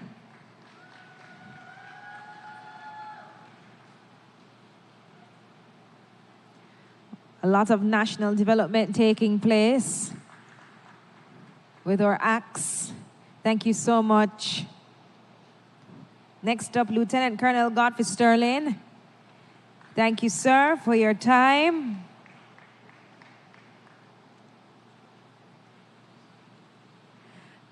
And finally, Miss Samantha Sims, AI and Technology Law Specialist. Thank you so much for sharing your expertise with us this afternoon.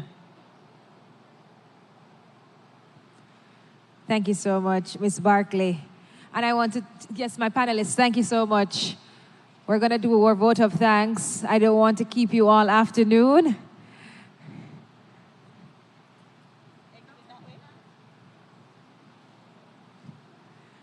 And at this time, ladies and gentlemen, to close out our conference today, I'd like to invite Mrs. Bobik Brown, Communications and IR Manager at the Office of the Information Commissioner. Please put your hands together for her.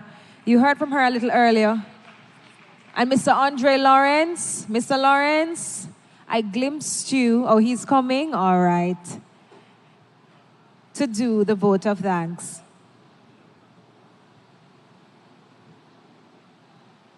Good afternoon again, everyone.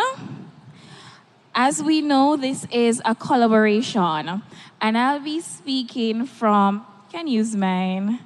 I'll be speaking from the Office of the Information Commissioner. Mr. Lawrence will be representing the University of Technology, Jamaica. And just know that everything that we say here represents all the hard work that would have been put into this. So as we bring this conference to a close, it is my distinct pleasure on behalf of the Office of the Information Commissioner to extend sincere thanks to everyone who contributed to making today's conference a meaningful and successful engagement. Firstly, we extend heartfelt appreciation to all our panelists, both students and adults, who so generously shared their insights, their experiences, and their perspectives. Your contributions enriched discussions and reminded us that meaningful dialogue around data privacy and protection benefits voices across generations. To our conference host, Mrs. Talia Suarez Brown, we thank you for expertly, guiding the conversations, keeping us engaged, and ensuring that the discussions were both informative and accessible to all. We extend as well sincere gratitude to all attendees. Your presence, your time, and your attention brought energy and purpose to this conference.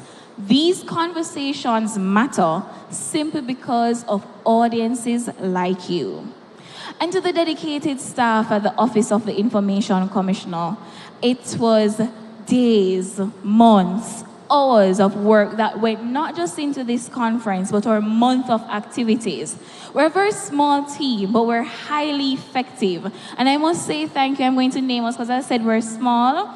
So you have leading the helm, Miss Celia Barkley. Thank you very much, our Information Commissioner. We have Miss Andrea Holness, who is our Director of Complaints Resolution and Compliance. We have Mr. Ronald Frew, who is our Information Systems Manager. Please stand so the team can also, everyone can see when I call, just so they can know who we are. We have Miss Regina Wong, our Director of Legal Services. I see her waving up top. We also have Mrs. Sophia Boyd, our Human Resource Manager. We have Mr. Troy Ashley, our Information Center Manager. We have Miss Santana Broderick, our Information System Analyst. Miss Talia Thompson, our Procurement Manager. We also have our interns, Mr. Mark Scott. We also have Miss Shanake Lawson and Miss Rihanna Vernon. And you have me, Mrs. Bobique Brown. I had to name us all because the truth is we work tireless, and we have Miss Chevanese Osborne, our compliance officer. So this is the team that works tirelessly with the UTech team to ensure that today was a success. And we want to thank, finally, the University of Technology Jamaica, Mr. Lawrence, and your team. It has been a pleasure working with you, Dr. Brown. Thank you very much. We appreciate you, and we hope and look forward to whatever it is that will come in the future. Thank you, everyone, and I'll turn over to Mr. Lawrence. Thank you so much, Babik. I just want to say thanks to everyone who is here. Let me start by saying thanks to the Office of Information Commissioner and all their team. They did, and I second everything Ms. Babik said. They worked tirelessly and hard to bring this conference together. But I must start and thank our dear President, Dr. Kevin Brown, for all the support that he has given for this conference and for data protection at UTech. I want to thank our presenter, our international presenter, who graciously, when I asked him, will you come to Jamaica and talk to us? He said, I would love to come to Jamaica. Just send me an email. I did, and he's here. Thank you very much, Sir Trevor Hughes, again. And for that inspiring presentation that you give, we really, really have to put guardrails on all the technology that we have. I want to thank especially the management team of the university for their support. Professor Young, Professor Barrett, our dear registrar, and all the other UTech team, especially the HR, the facilities management, our sponsors, oh my, Scotia Bank, Royal Computers, Island Car Rentals, who is transporting our speakers, our registrar, yes, e-learning, yes. Tell me again, Doc. Wait, say that again? Yes, e-learning. I want to thank e-learning for coming. Mr. Andrew Lee, let us, where are the applause? Come on, guys, we had a wonderful conference. Let us thank our sponsors. They made us feel good. We had water, we had food, we had everything. We want to thank also the HR department, Mrs. McGregor Jackson and her team, for a job well done. We were taken care of, right? Mrs. McGregor, let them see you. Come, let them see you, or come on the front, let them see you. They want to see you.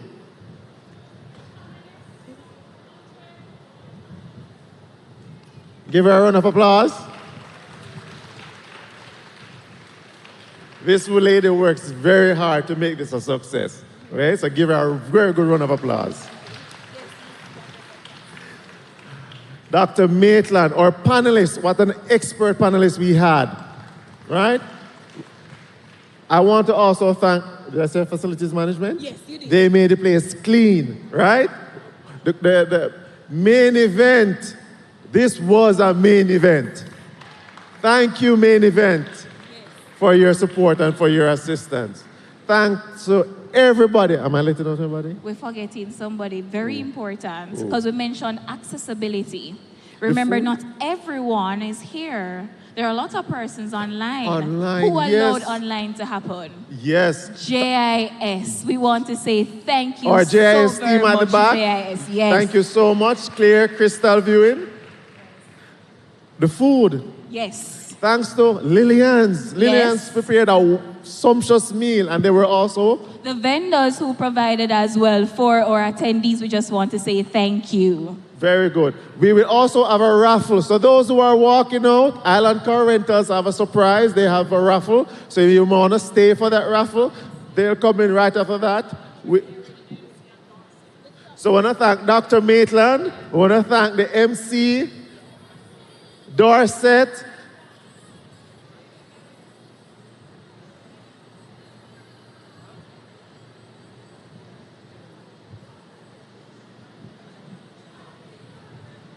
Right. You know, I'm happy I came off the stage. Dorset Gabidon from the Student Services Department and the Registrar Department. Would I give a round of applause for all of them? Is that it, Doc? Nationwide, who was here, who broadcast? Wow. Thanks to Nationwide. The who? The Minister Wheat.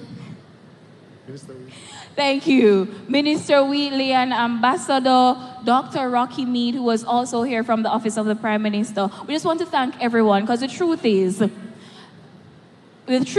as we said, Mr. Lawrence, there's so many persons, so many key stakeholders who were involved in the planning of this conference and the execution. I would just want to say thank you to everyone. We appreciate you and we look forward to what is to come. All the very best. Everybody who made this. And Carrie Sayers, who blessed our heart with those two renditions. Thanks to her. Give him a round of applause. We did feel good. We are blessed and highly favored. I think that's it.